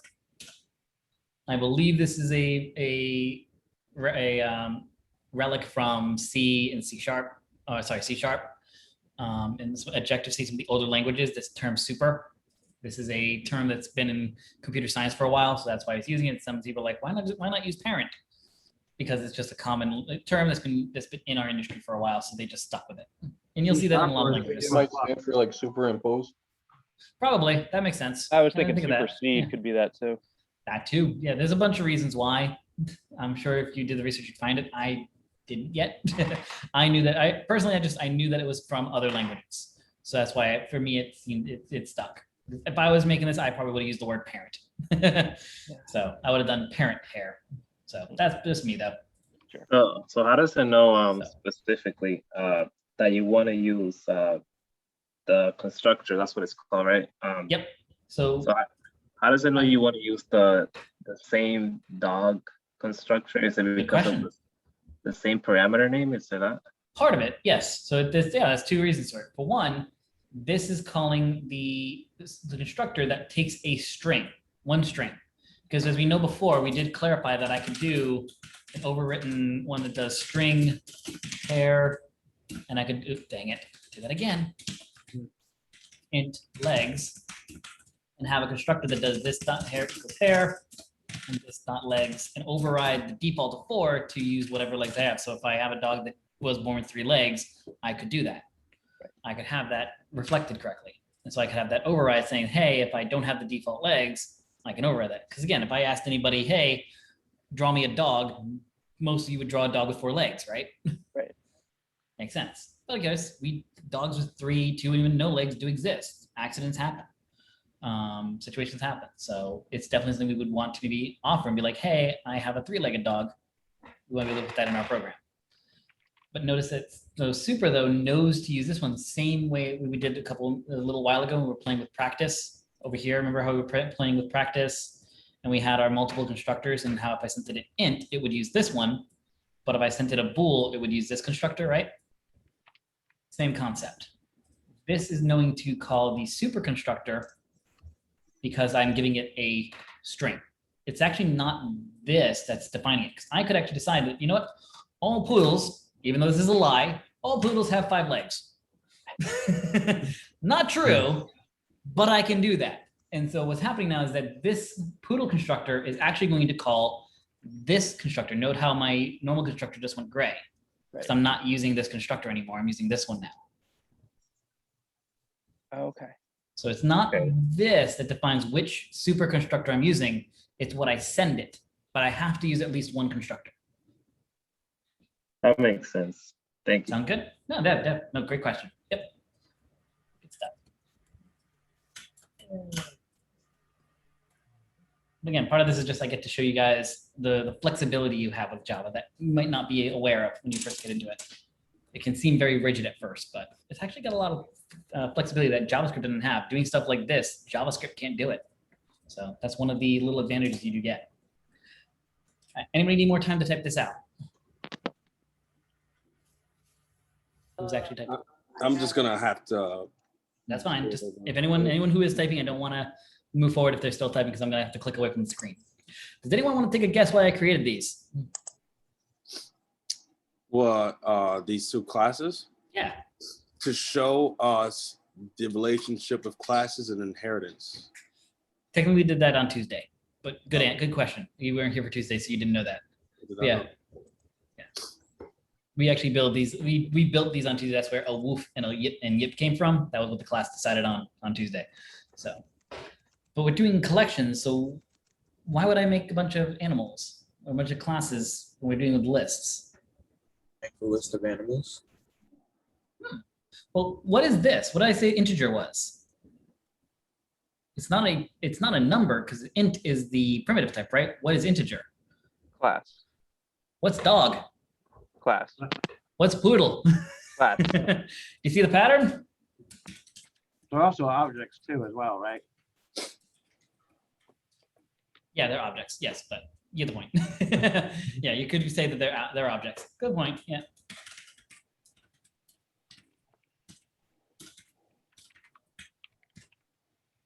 That seems to be okay with that, doesn't it? Also, for anybody who's wondering, by the way, this little curly bracket thing here that I'm putting in there that's empty. Technically, this is a shortcut of Java IDE. What's happening here is that when it compiles that, it would actually say this as well. It's doubled up, but it's redundant in the editor, so you don't have to add it, but you do need to put the angled brackets there. So if anyone was wondering why those are still there, it's because we need to give it the data type, and that's how we do it with this. Anyway, not too important, but just good to know. So yeah, we have a list that can hold dogs now, that can hold instances of the dog class. We can put instances of dogs in our dog class, which could be used by, let's say, a dog walking company, right? Say my dogs dot add new dog. Who's our dog? What kind of hair do they have? What kind of hair?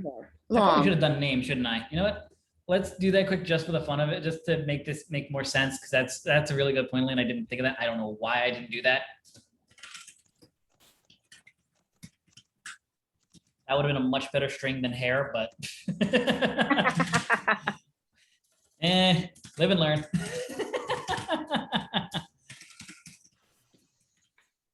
And then we're going to update the poodle as well.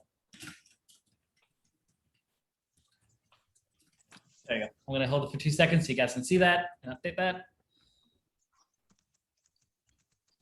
Oh, because again, if we're using a structure outside, ignore the one related problems. It's because the main class is creating a dog that doesn't have a name yet. So we will fix that in a second. But I'll let everybody update their class.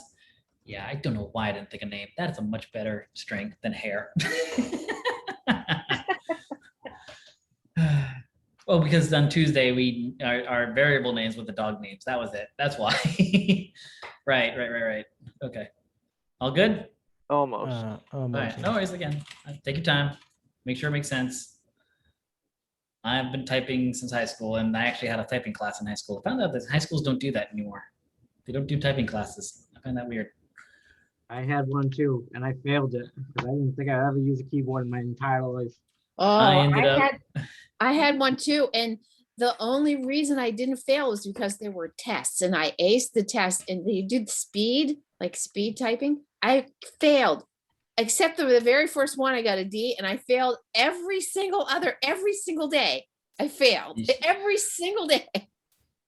I finished the class 3 weeks early, was told to do the numpad, ended up beating the numpad in 3 days, was told just browse the internet. I failed my typing class in junior high, but it was because I didn't follow the right hand technique that they demanded. I taught myself how to type by messing around with arcade game emulators on my computer. So I refused to conform to the home row on my right hand. Oh geez. And they screamed at me. I'm a full home row person. I hunt and pecked on my entire life, and then I started rethinking about my typing thing. I'm like, let me try the home row thing. I'm like, this actually works pretty damn well. Now I was gonna say, if anyone who doesn't actually have doesn't actually have the pattern yet for blind typing, you might want to look into the Dvorak keyboard blind typing, because it's a better layout for keyboards. One final fun fact for just interesting knowledge that you can teach people and show off that you're a technical, knowledgeable person. The QWERTY layout. So anyone who doesn't realize why I'm saying QWERTY layout, look at the top 5 characters in the top 6 characters in your keyboard. It spells out QWERTY. So that is why your keyboard is called QWERTY. It's the layout of the characters. That was designed during typewriters, and it was designed specifically to slow down people's typing capabilities, because the secretaries were typing so fast that the actual plungers, the metal plungers that would fly up and whack the paper, were hitting each other and crisscrossing. Yeah. So they specifically designed a keyboard that was slower to use, that was harder to use, to slow down the assistants so that they wouldn't crisscross the plungers anymore. So technically, we're all working with keyboards that are designed to be inefficient. The Dvorak keyboard is another layout that was designed to be efficient. That most of your keystrokes are on the home row. The only downside is that you have to always switch your keyboard to the Dvorak on other people's computers. And if anyone tries to type on your keyboard, they're going to get angry at you. So, is Arnell sitting? Where is he? Is he there? Did I get a ping? Hold on 1 second. Okay.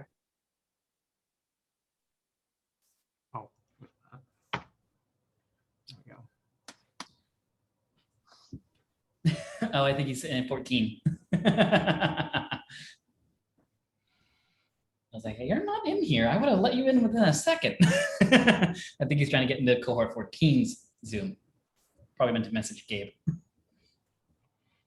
We'll see. But anyway, moving on. Yeah, so got that. Oh, is he not in cohort 12? 1 second. What are you going to jump in for? Let's find out. But anyway. Looks like I'm missing more than I thought I was. Yeah, I'll give you a second to type it out. Thank you. I think you're missing what I was. What the string hair int lex type part. Like, line 13. Name is assigned to its. Oh, yeah. That one. Yes. String name. Okay, that's one of the reasons I was having problems. And then spikes one there. All right. What we got? Everything good? Almost. There he is. Hold on one quick second.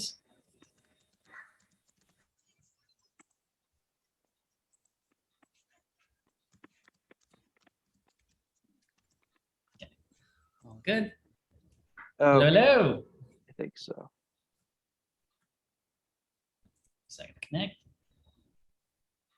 Everyone think they got it typed out? Again, ignore these problems. I have them because we were creating a dog that wasn't full yet. Don't actually let me comment that line out so that those go away. So you don't see that anymore. Hello, hello. Yep, I'm good now. Hey guys. There he is. Hey Arnell. What's going on? Yeah, they do. Sorry, they knew you were coming in because guy mentioned that I got a text message because I was talking in the middle of it and got distracted. So Awesome. hello, hello. Cliff, did you give me a co-host? Of course I can. Hey, co-host. King. There's actually some cohort 11 in here because they want to brush up on their fundamentals. Okay. Yeah, told them they can if they want. If they can continue working on their mob session. They're like, no, we want to relearn the fundamentals. Good, good. Perfect. Oh yeah, I see some people in here. Look at that. Nice big classroom. All right, so cohort 11, don't let cohort 12 bypass you. This is their first day learning it. All right, I'm gonna go check in on the other guys. Yep, we're getting the collections. What do you guys think of collections? Getting there with it. Yeah, it's pretty heady stuff. Cliff, where's cohort 14? Gabe has them. A different Zoom? Yeah. Oh. Yeah, Gabe's got his own Zoom for it. I got my guys. That's true. What am I thinking? I'm not sure. That's what I'm actually looking for. I thought so. I was like, so you're doing some stuff with cohort 12 and 11. 12 and 11. All right, bye. Yep, cohort 014 you want. Yeah. Oh wait, you know what? I don't think I can get into that channel Zoom because unless Gabe left someone in charge because he left out early. Anyway. Yeah, ping them. Give them that channel in there. He would have to leave someone as the host. Someone would have to be the host. True story. Otherwise, the meeting would end. Yeah. Look at all these friendly faces in here. You can stay here. How's Cliff doing? Is he going at a good pace for everybody? Yeah. Great. I'm good. It's great. Good. Oh, yeah, I'm telling them that anytime I'm going too fast to please ask questions to slow me down. I know I can sometimes do that. So I am very much aware. I get excited. Awesome. All right. Good stuff. All right. I'm out, buddy. Good job. Great stuff. All right. Take it easy. Peace. See you now. Later, guys. Later. There are now. All right. I guess I thought he was looking for cohort 14. It's like, what are you? Huh? This is a weird time to suddenly jump into the class. It's like we're trying to wrap up. Right. So, all right. So, where were we? So yeah, now you got the name. That's gonna make more sense now. Let's go back here. Let's add our dog. We first got to do so. Remember our constructor. Which string goes first? What do we need to put here? Name. Hair, That's right. I think. So we got one person. Did you with change hair. it up? I thought it was. So we got one hair, one name. What do you think? Can I find out? How can I find out? If you go back to your class. I could do that, or I could just hover over the dog, right?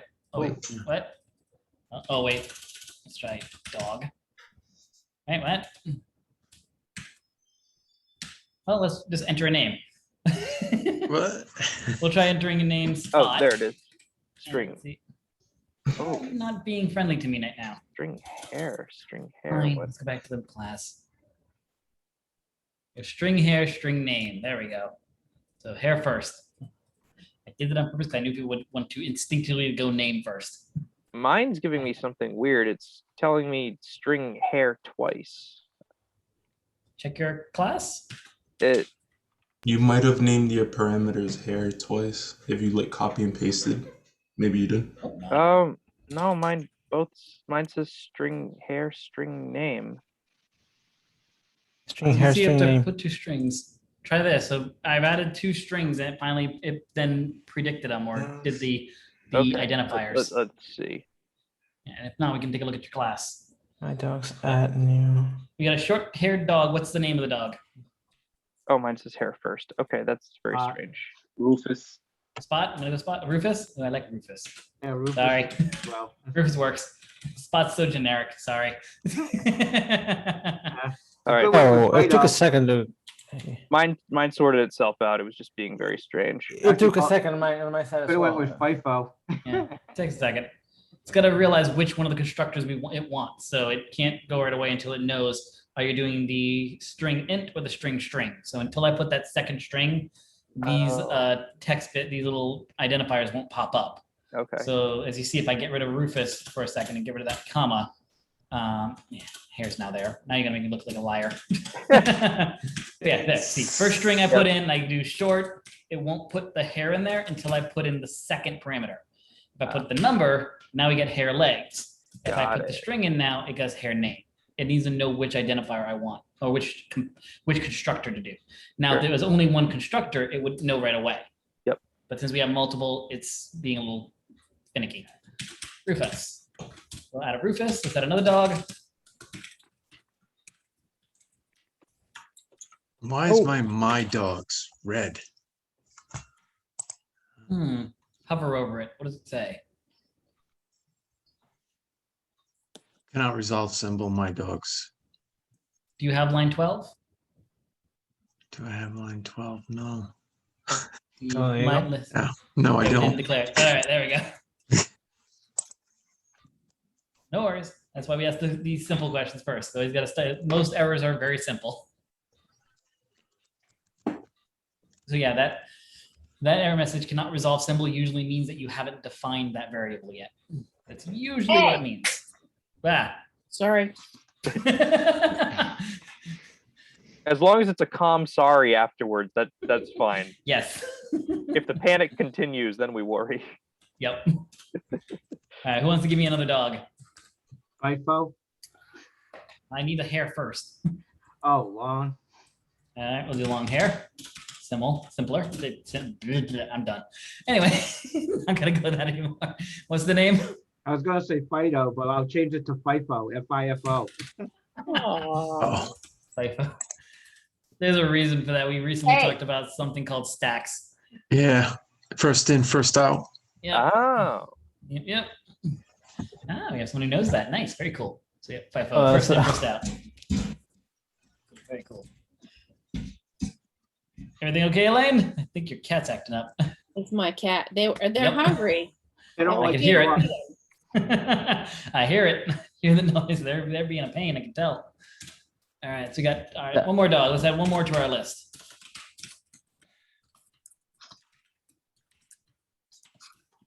All right, one more dog. What do we got? Medium hair this time. Medium hair. I like it. Yep. What's the name? Oh God.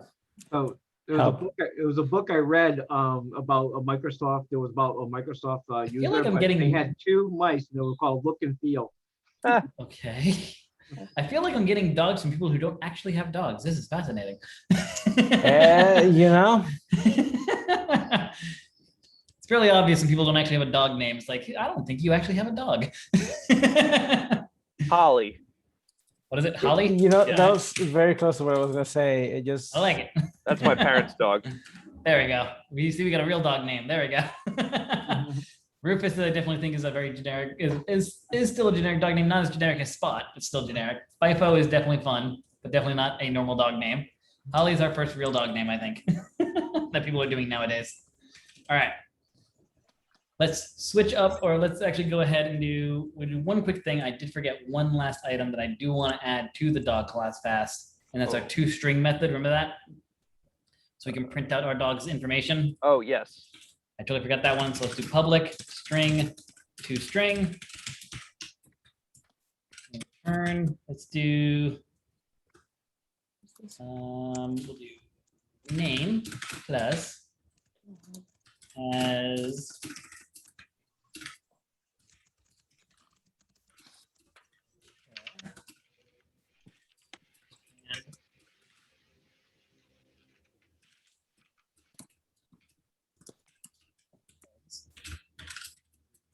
good dog. There we go. Sound good? Nope. Semicolon. And I put the period outside of the print. I'm losing it. Is a good dog. All right. I'm gonna shrink my poodle class because I don't think we need that as much. I'm gonna shrink that down a little. All right, I'll give people time to write that out. Again, write whatever you want. You don't have to match my string as long as you put a string in. Okay, very cool. What you would like to write.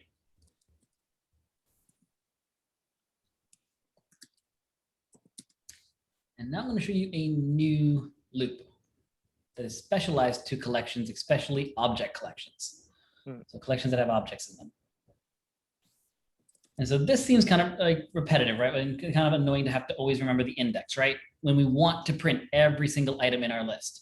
Sure. If we want to go through every single item, we never want to skip any. We're not going to need to stop early. We know we're going to touch and do something to every single item in that collection. There's got to be an easy way to do that, right? Not have to use these indexes. And so Java has something really useful called a for in loop. And so that looks at like such: for dog, in, or colon, my dogs.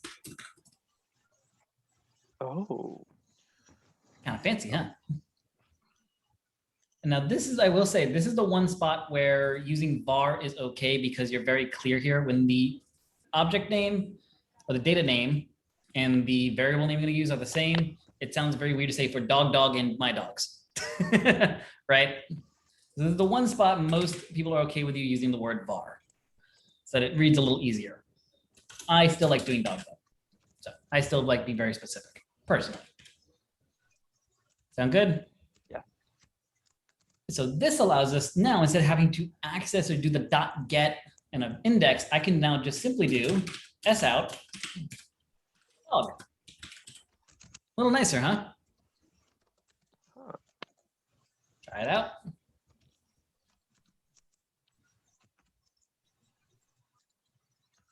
Uh-oh. What happened? Uh-oh. Uh-oh. I don't know. I don't like uh-oh. I have a problem. Oh, my super hair doesn't work. We added the name in our constructor. That's why. You built a poodle? Yeah. Hey, we haven't done any poodles yet, so. Well, it threw an error from that anyway. Yeah. Oh, right. You still have to have the classes correct so they compile all the files. Never mind. Sorry. Yeah, that file still needs to be accurate in order to run the program. So write this out and try running it. You should get the printout of your list of your numbers still, and then your dogs should print out each line. I don't know how to fix this. In 2 seconds, I will let you share your screen and we'll help you out. Okay. Let's make sure everyone else gets this first and any other errors. If anyone who's still not working, we're going to go through you one at a time until everyone's works.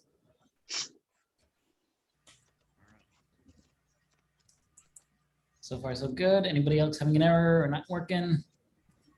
I don't want to go away from my code yet. That's all. That's why. Sure. I have some error, but yeah, we'll take turn. No worry. That's the thing. And partially, I like errors because then everyone in the class can see other errors and see how we fix them. So If we errors are didn't good. call, if we didn't call the toString method, how is it printing? Right. If we didn't do the toString method, I'll actually show you by just commenting that method out. So I'll comment the method out. And now look what happens. We get the addresses again. Remember that? If you print an object, unless that object is a Java provided object where they put something nice, like our list object, where our list printing out the list does this, our objects that we create will always default to printing the address of the item, which is annoying, but that's what Java decided to do. So, so let's put that back. Again. I'm still a little confused on how it's working without typing in toString. Again, yeah. So, let's see how to explain this right. So Yeah, me too. Like without calling also the name of it. right. So how to explain it right to make sure it makes sense. So remember, so here we see how we have speak here in our dog class, and we have speak in our poodle class, right? We have the two methods, but if we were to run speak on poodle, what would happen? If we created a poodle and did speak on a poodle, what would we get? Yep. Right, we get yip, right? Why? We overrode it. Yeah, we overrode dog's speak method. So toString is a method part of what's called the object class. So everything in Java is an object. And so whenever you create your own object, you inherit a bunch of pre-built methods from object class. So for example, I should have, oh, right, practice. Ha, ha, ha. You have this class method here, this class variable, this lambda, this new. If I do again,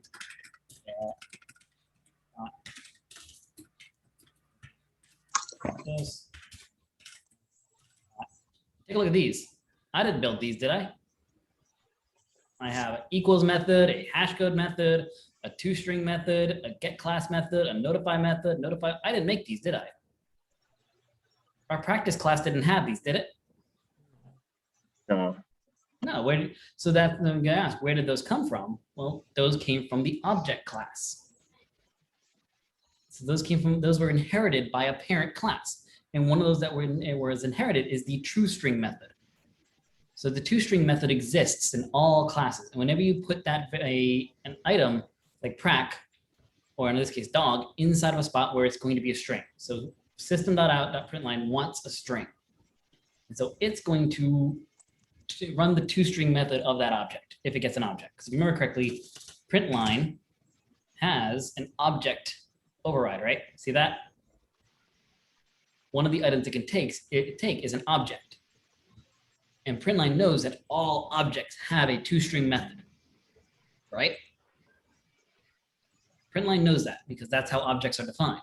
So println's object method actually runs the toString method of whatever object it's given. So that's why we don't have to call it. We can call it. We can do println dog.toString, because now what this is going to do, this is going to return a string. And so now this println is running the string method of println, not the object version of println. That makes sense? So what we're doing in the dog class is we are overriding the object's toString method.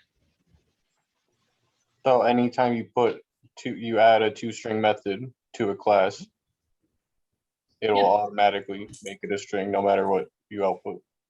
Yes. Usually it has the annotation on override on the top of it, but since it doesn't need to Not be required. it will work. Yeah, the override, again, annotations are meant for the developer, just so you know, Jim, and again, we would talk about those later, so don't worry about those. Annotations are meant for the developer mostly as a way to validate that you are actually overriding something.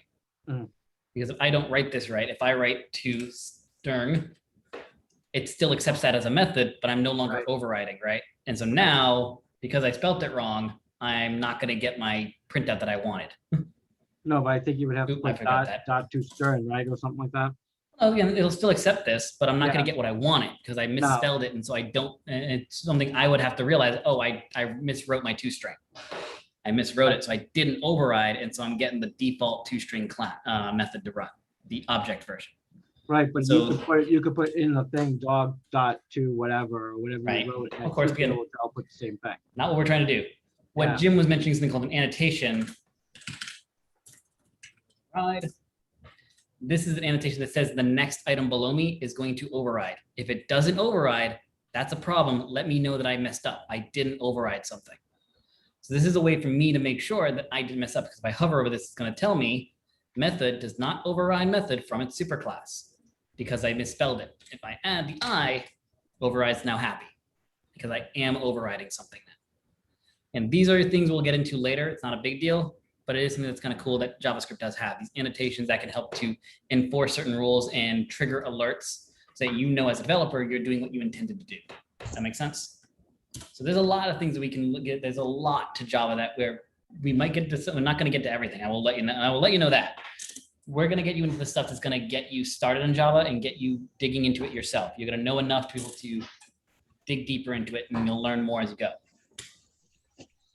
But does the toString method now it makes sense to an extent?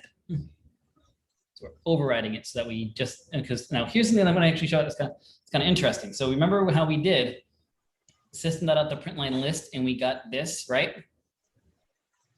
So this nice formatted list, right? So my dogs is a list. So what happens if we do system.out.println my dogs? Try it, and then we'll go fix the errors. By the way, I haven't forgotten that yet. That's out my dogs. Try printing that and see what we get.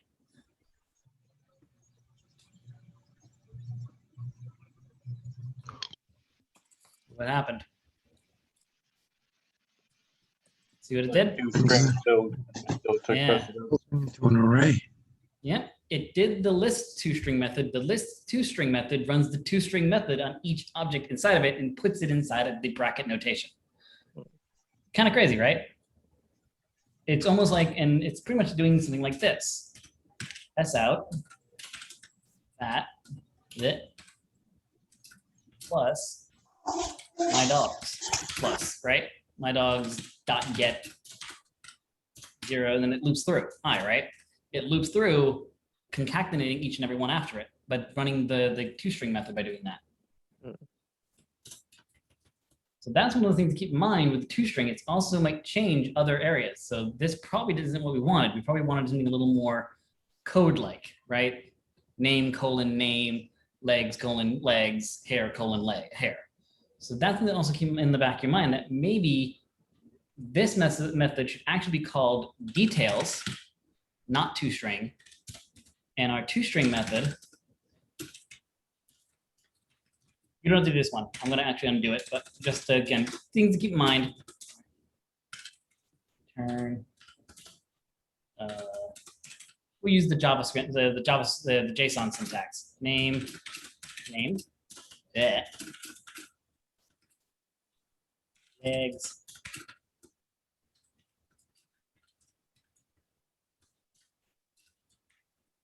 So even though we're coding in Java now, JSON will still come in handy? Oh yeah. Okay. JSON is a common syntax, especially once we get to the web-based applications. Okay. Yeah, that still exists. I didn't know if that was getting left behind because of because that's strictly JavaScript in the name. I didn't know that. Yeah, it didn't exist when Java came in, but yeah, Java's adopted it too because it's a lot nicer of a syntax than what used to exist, which was XML. Oh, right. Yeah. So even Java has adapted JSON now. So now that I've done this, what I'm gonna do, just to show off a little bit, this is kind of the wrap up. I'll change my loop to do dog.details, and the print line my dogs is gonna keep doing do the toString methods. That's gonna be more technical, if that makes sense, right? Ooh, yeah, that should. Ooh, I do want to do one more thing actually, now that I think about it. Where'd my dog class go? Did I close it? I did. Yeah, I think you must have closed it with your mouse wheel. Oh no, that should be fine. Now that I think about it, that should be fine. Yeah, let's find out. Let's see what that looks like. Maybe I'll add more syntax after. Oh, that looks fine. That look good? So now we see in the toString, we get a very raw string kind of format of our class. And then when we do details, we get a nice script, kind of like text, kind of friendly description. Kind of cool, right? Yeah. So these are things that you can do. These are things you can change around. Depends on how you're going to use the methods. So it's really dependent on how you as the developer want to use each class. You get to define and design each item. And that's a really cool thing about classes, that we get to design them how we want to use them, and we use the real world to inspire our design.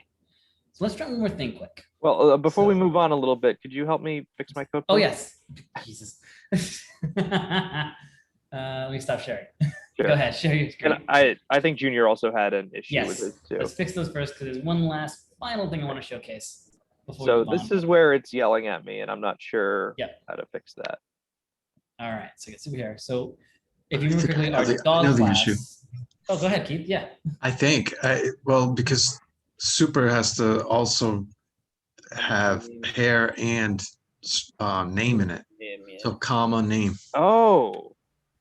I made Before you fix it, you should have looked at what the error was telling you, just so that you know. I did read what it. looks like. I didn't Oh, okay. understand it though. Well, show us what the error was. Maybe we can see how if this would have, if the error message would have told us. Let's see. It's good to see the error message. So cannot resolve method super strings. What it's telling us is that there's no constructor that's accepting of just a string. So if you look in your superclass dog, is there a method with just a string? No. Oh, because each one has two. So, Yes. oh, okay. Again, that's why it can be very technical, the error messages. That's why it's good to look at the error messages of the class so you can understand them. So the next time you see it, you can start to figure it out. Yeah. There are times that I will purposely make an error message just to see what that error is, so that I can recognize it the next time when it happens naturally. Yeah, I attempted to just make another super and put name in it, but now that I understand how that works, that makes sense to me. Okay, I can Let's try it. Yeah, okay. See if it works now. Wait. And we'll check out Junior's. Mhm. Okay, there's a dog. I'm Yeah. trying to say, but, Now I'm hearing a dog. Jackson. Oh, that yours? There we go. Nice. That looks nice. There it is. Okay. Beautiful. I can dismount from sharing. Yep. Junior, go for it. Let's take a look at yours. See what we got going on. I got so many errors from my. Uh-oh. We got you. We'll take care of you. Don't worry. I got some misspelling thing. No, this one we don't need that, right? We're not working on that. Yeah, we're not doing the collect class. I ended up deciding against it. Okay. Close Yeah. that one. I was like, it wasn't needed. So practice we're not using right now, but we do need to fix practice, because if practice doesn't work, it won't compile. Okay. No, Right. I was just adding Yeah, but that this should, part on there, but Yeah. the top one was working normal. right. Did anyone see why this method isn't working? I can see one thing. It'd be Isn't line it the current 26. version of the current statement? That's one thing. It's Does it missing need return- more it's curly gonna Add be- another bracket. Yeah, missing a curly brace. There's a couple things. One, the method isn't finished. You said what? The method Oh, yeah, isn't yeah, yeah. finished. You're missing code. So personally, this one it'd probably be easier just to comment it out, Yeah. because instead of us trying to complete the code right now. No, we're not definitely- complete because yeah. I will watch the video again and go, Right, "Oh, yeah, you can watch the video again to get that code. Get rid of the question mark, we don't need that. and, just- Just the backspace key, or, oh yeah, sorry, control and that key, there you go, beautiful. And that should fix it, yeah, because mostly you just had code that was outside of a class, and that's not allowed. All right, Yeah. let's look at the next so one now. Here, for some reason Hold on, don't click those. Those are just telling you that you're using this class somewhere else incorrectly. That's not gonna help you find out why this method is wrong. The only one we care about is the lines that have the squiggly lines underneath them. So line 13. You need to find out why that's upset. So if Oh, we first hover over line it for a six. quick second, what does it say? said the string. Look at the, by it's type. very subtle. Does anyone see it? Because I Well, put it's on line 6 and it's causing his problem. on that Not- what? That is, yeah. Above, if you go scroll up a little. Yeah. Right there, line 6. Oh, yeah. Yeah, before you do it, again, hover over that area. Yeah, before you fix Yeah, it though. it's It's small. That's small cases. So again, look at that line before you fix it. Put it back again before you fix it. I just want to make sure you look at that error message again to see that you can see it in that error message. So go to line 13 and hover again. Line 13. Yeah, hover over it. Note how it says required type small s string provided Yeah, big it S tells string. you right there. Yeah, it's subtle. Like I said, that's why I was saying it's very subtle. It's hard to see, but it was there. It was telling him, yep, you have a small, your name variable was defined with a small s. So there we go. That's one.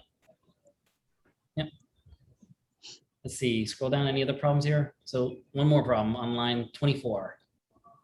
Yeah, the red there, a red word. Yeah, I see. Hover on list. Oh, the capital. So dog didn't have a list though. This is where we put in a string.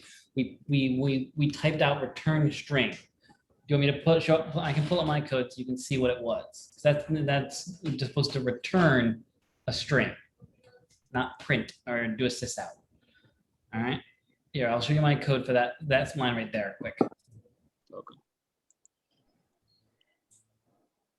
Screen. Yes. And dog. This right here is what we have. Oh. See the difference? Yeah, because what I saw before, I don't know if it was me. It's fine. Like And I will admit, I did change I saw that line before. Yeah. I was say I did change it. It was this. This was the original string, but we did change it to make it more technical looking. For so print list. we have a return.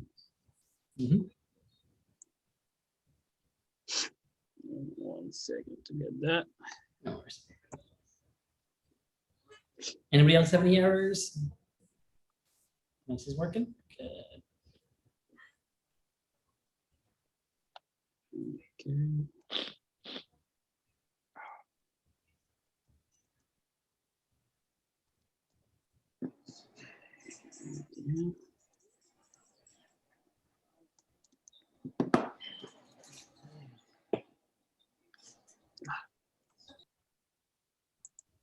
What I'll say in the future, Julia, please let me know if you're getting error messages or error symbols earlier. Please let me know. So don't wait till we have a bunch of errors and we're near the end, because we can fix them. It's easier to fix one error than to try to find multiple. So 100%, if I'm going too fast, just let me know. Hey, I need 3 more seconds to type that out. We're perfectly fine with that.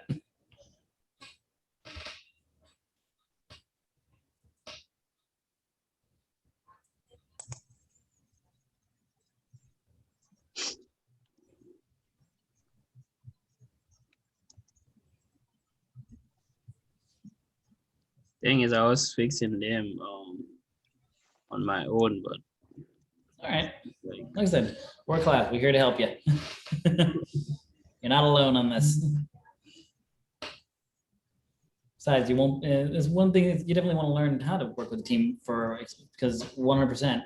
When you get the job, you will have a team of developers, and you will be working with others 100%. So, well, yeah, a lot of developers are introvert-like. We do work with other developers, and I'm okay with that. I like working with other developers. They tend to be like me. done with that one. Good, good. All right, let's take a look at the other errors you got. Mostly, I think these are just, you need to update where you're calling the item. So go ahead and share your screen again. I think your class is good now.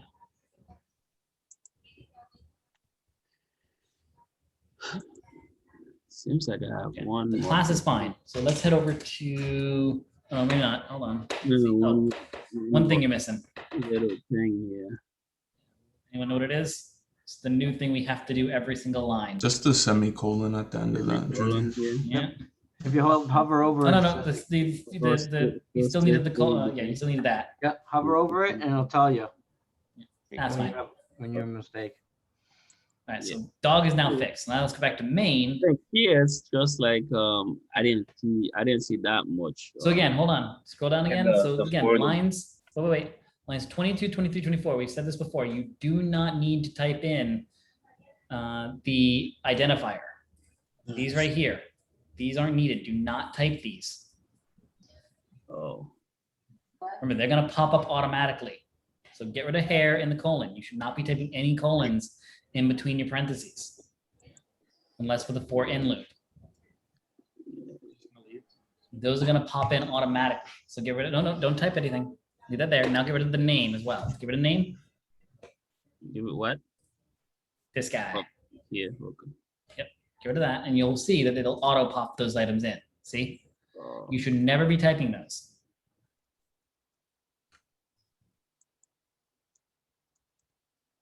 Yep, there we go. So the thing is, when I start typing, I couldn't wait for them to. Right. It can be it's a little bit to get used to, but you'll eventually it'll be second nature for you to see those things pop in. And never type them. So this one was dot size. Yeah, that's. Yeah. And then of course I++ like usual.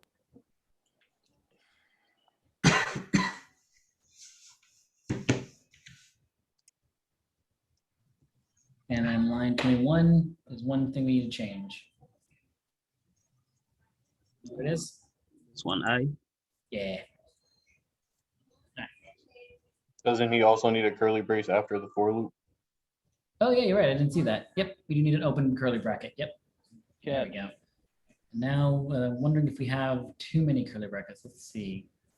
Usually for one line, you don't need the curly brackets, but it's because we have the it closing already. depends on how Click it on works. that one. Yeah, click on that and let's scroll up. I think you are missing another one. Yeah. Yeah, we are.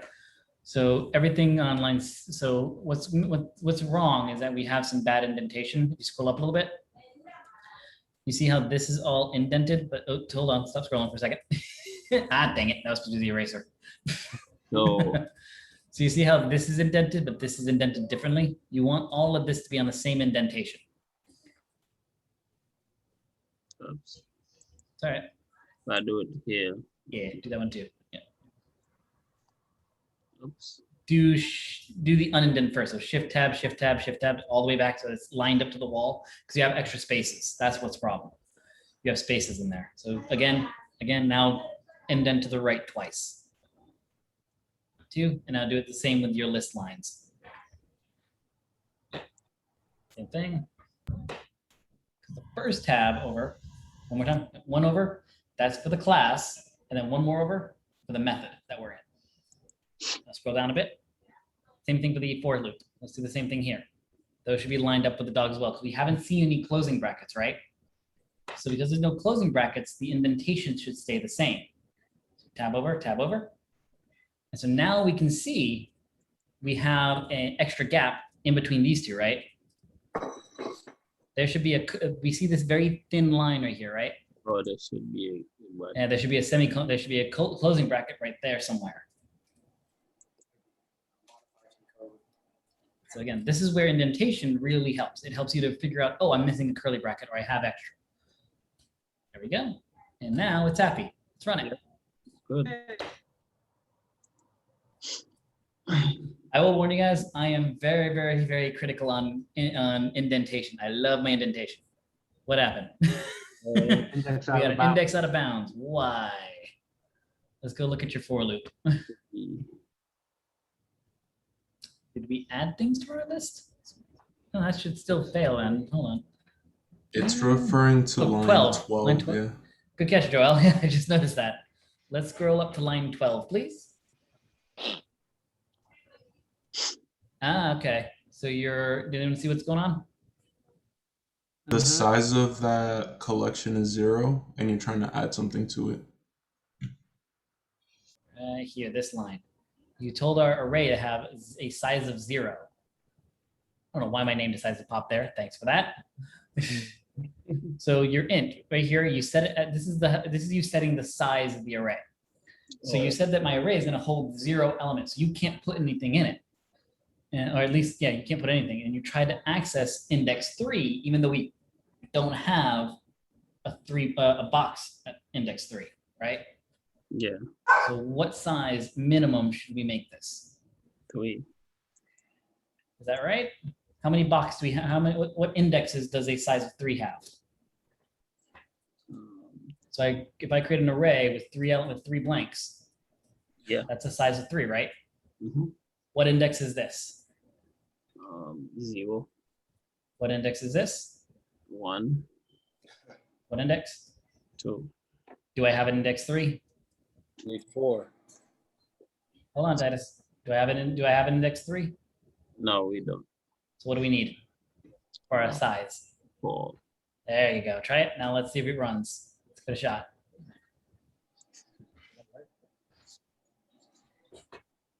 Yeah. There it goes. Beautiful. We have it. Thank you. No problem. Hey, we'll get there. We get there with you. Again, debugging is a huge skill for developers. So every time we do this stuff, everyone's learning. I know I mentioned to you guys on Monday that I finished this class in half the time, which makes me sound like a crazy person. Part of how I did that is I had a full-time job. So during my time, I was like, I need to get ahead of the class. When I get stuck, people are catching up to me instead of me falling behind. So I started that, but then when I got a little ahead, I went to class. What I did during class instead is I helped my classmates. I started going around and helping my classmates, which helped me to learn things that I didn't know. And I would end up finding out that my code was crap sometimes. I'll go look at my teammates, my classmates' code and be like, well, that's a way better way of doing this. I need to be right back. And I'd go fix my code. And what happened is I started learning the stuff that I might have got stuck on before I even hit it. I would learn error messages before I ever hit them. So when I would hit those error messages in my code, I already had an idea of how to approach them because I helped my classmates do it. Those exact same errors. And so what originally was me saying, I'm gonna get stuck, so I need to get ahead of the class, ended up allowing me to stay ahead of the class. And eventually, because I was helping my classmates, there was a incentive for me to stay ahead because now my classmates were relying on me. They were like, if I'm stuck, I can reach out to Cliff. He can help us. He can help us. And so now I had this urge to stay ahead. And so yeah, it ended up working out for me, but it wasn't because I was some sort of like genius coder or anything like that. I just put all the time into it, and I gave myself reasons to push through my bugs and push through my issues. And and some of my other students, my classmates would help me when I got stuck on a bug. They would help me try to debug it. So helping each other out is huge. Take it easy, Dennis. We're almost done. So won't be missing much. Let's do that last quick thing. So we're at 9:30 and I want to wrap it up because this is the end of class. 9:30 is supposed to be the end. So last little bit I want to show. And again, I'll be throwing the video up as soon as I can. So let's test something. We have dog, we have a poodle, and we have a list of dogs. But dogs are a poodle, right? Poodles are a dog, right? Yes. Yep. So it's fair to ask, can we add a poodle to our dog list? Let's see.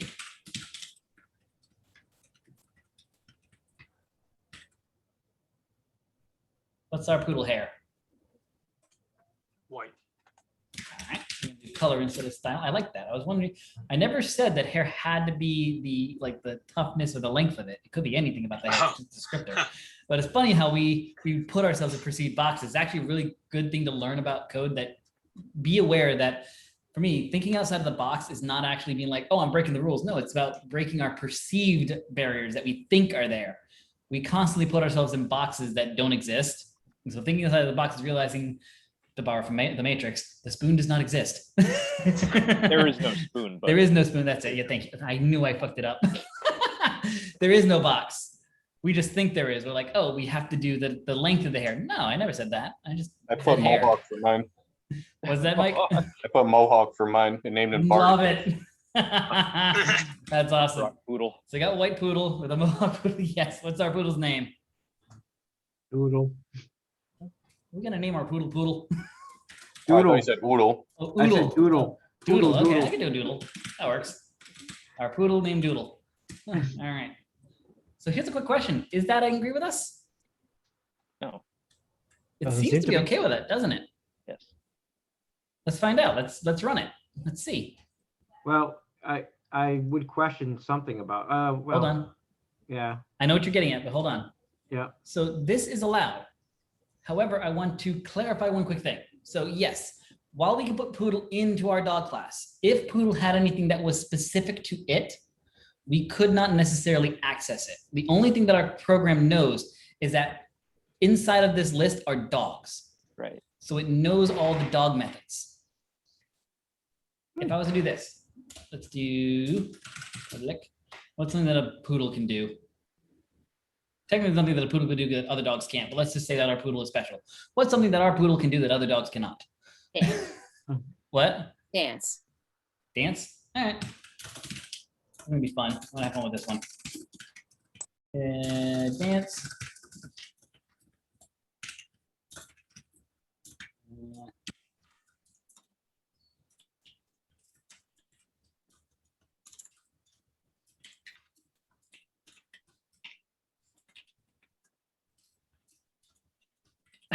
I gotta remember how to do this damn thing. There you go. Dancing Kirby.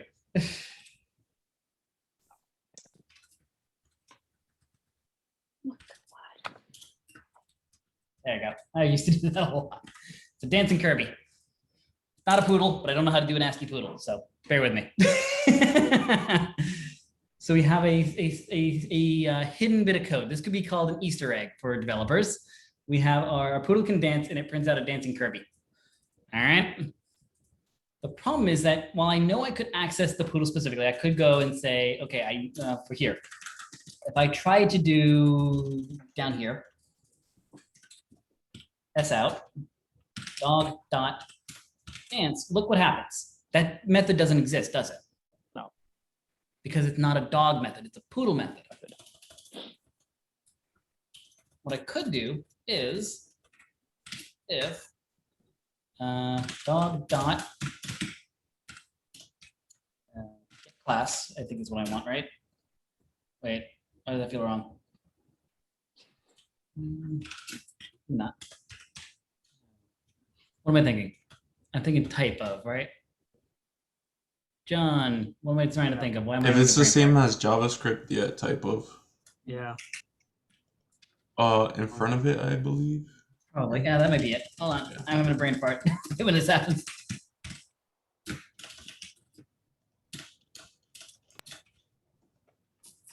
Trying to remember. I did pull up my notes for this one. Dang it. Test.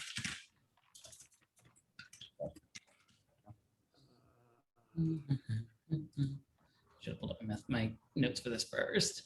It's always fun to see what I my think brain it's remembers. type of space dog equals. Instance of, I think it is. Yeah, I think you're right with that. If dog that instance of, there it is, instance of poodle. And I got to do P, back P, there we go. If dog instance of poodle. So now we know, we can say, because if I try to, I should have said something else, but this is going to let me know that the dog I'm now dealing with is a poodle. Because of that, I can now do S out. I still can't do dog.poodle yet. I mean, dog.dance yet. Oh, wait. So very cool, IntelliJ. That might be a new feature that I didn't know they did. So IntelliJ knows that I just tested for poodle. And so now it's letting me do dog.dance on poodle. See how it says that? Yeah. Yeah. And it's going to add a cool little feature here.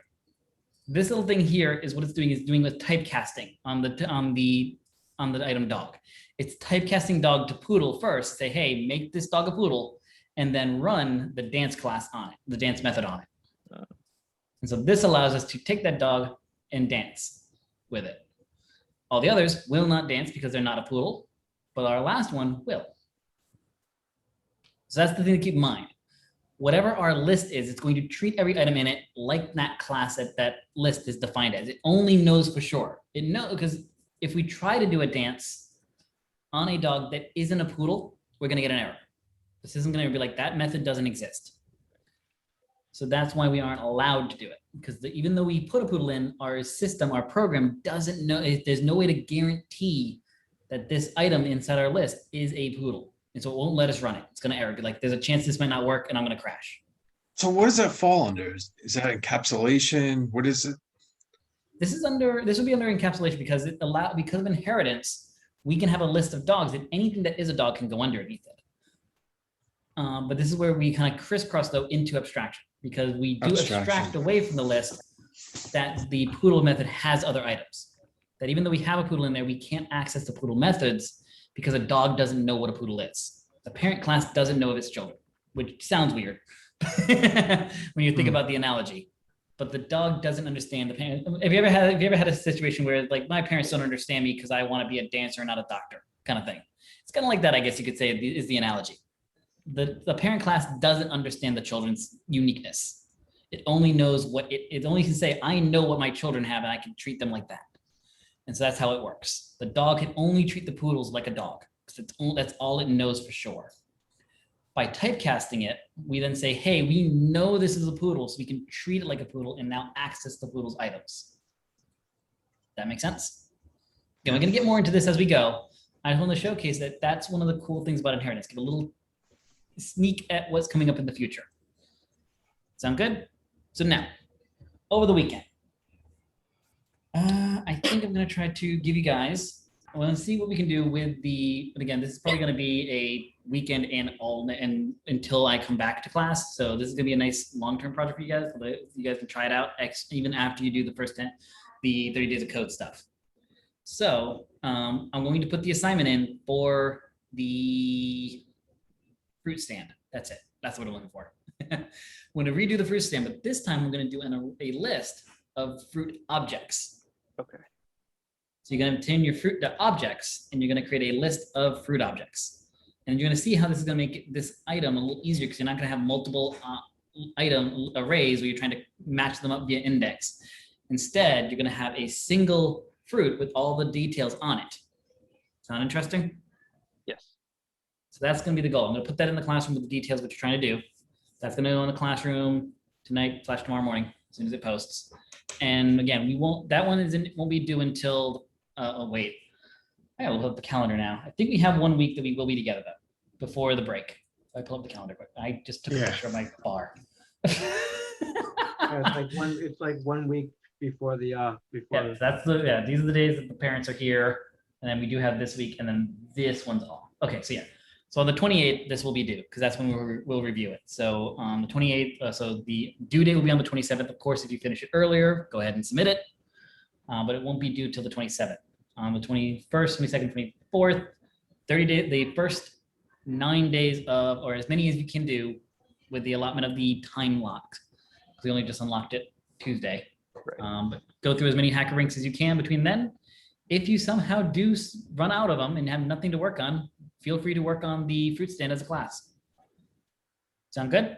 Sure. And again, Gabe, I'm sure we'll have some things he can review with you guys. He actually if anyone's running into wants another, if anyone wants any more examples of Java, Gabe has been running it as well because he's eventually going to start teaching Java as well. So he'll be able to run through some additional examples. So he'll be checking in on you guys, running in.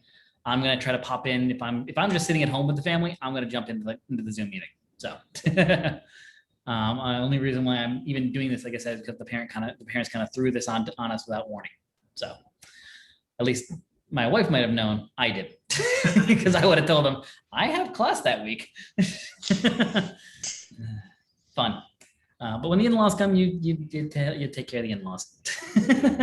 So for the fruit stand assignment, when we submit that, do you still want that as a text document since we don't have GitHub set up? Yeah, since you don't actually know how to use GitHub, we'll do that as a text document for now. But like I said, on the 28th that week, we will get into GitHub. So 28th, we'll review the fruit stand and do GitHub that day, so we can start using that right away. And that way, that week, you guys can practice it, and we'll learn GitHub and start integrating that into our lessons. So I'll be able to show you guys GitHub as we do more examples of Java code.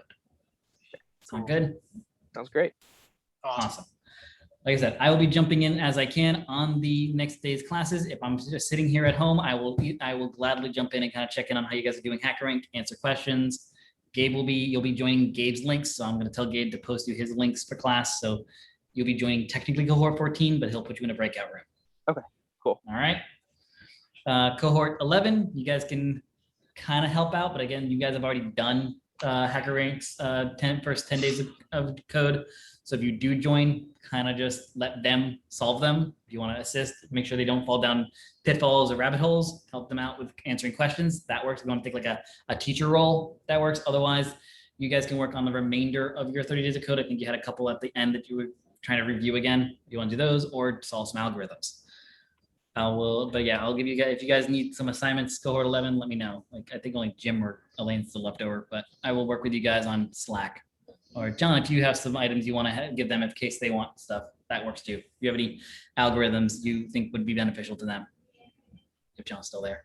I can always improve and work on some projects or other projects I already Yeah. have. Improve those too and work on. Yeah, if you those. need anything, let me know. Yeah.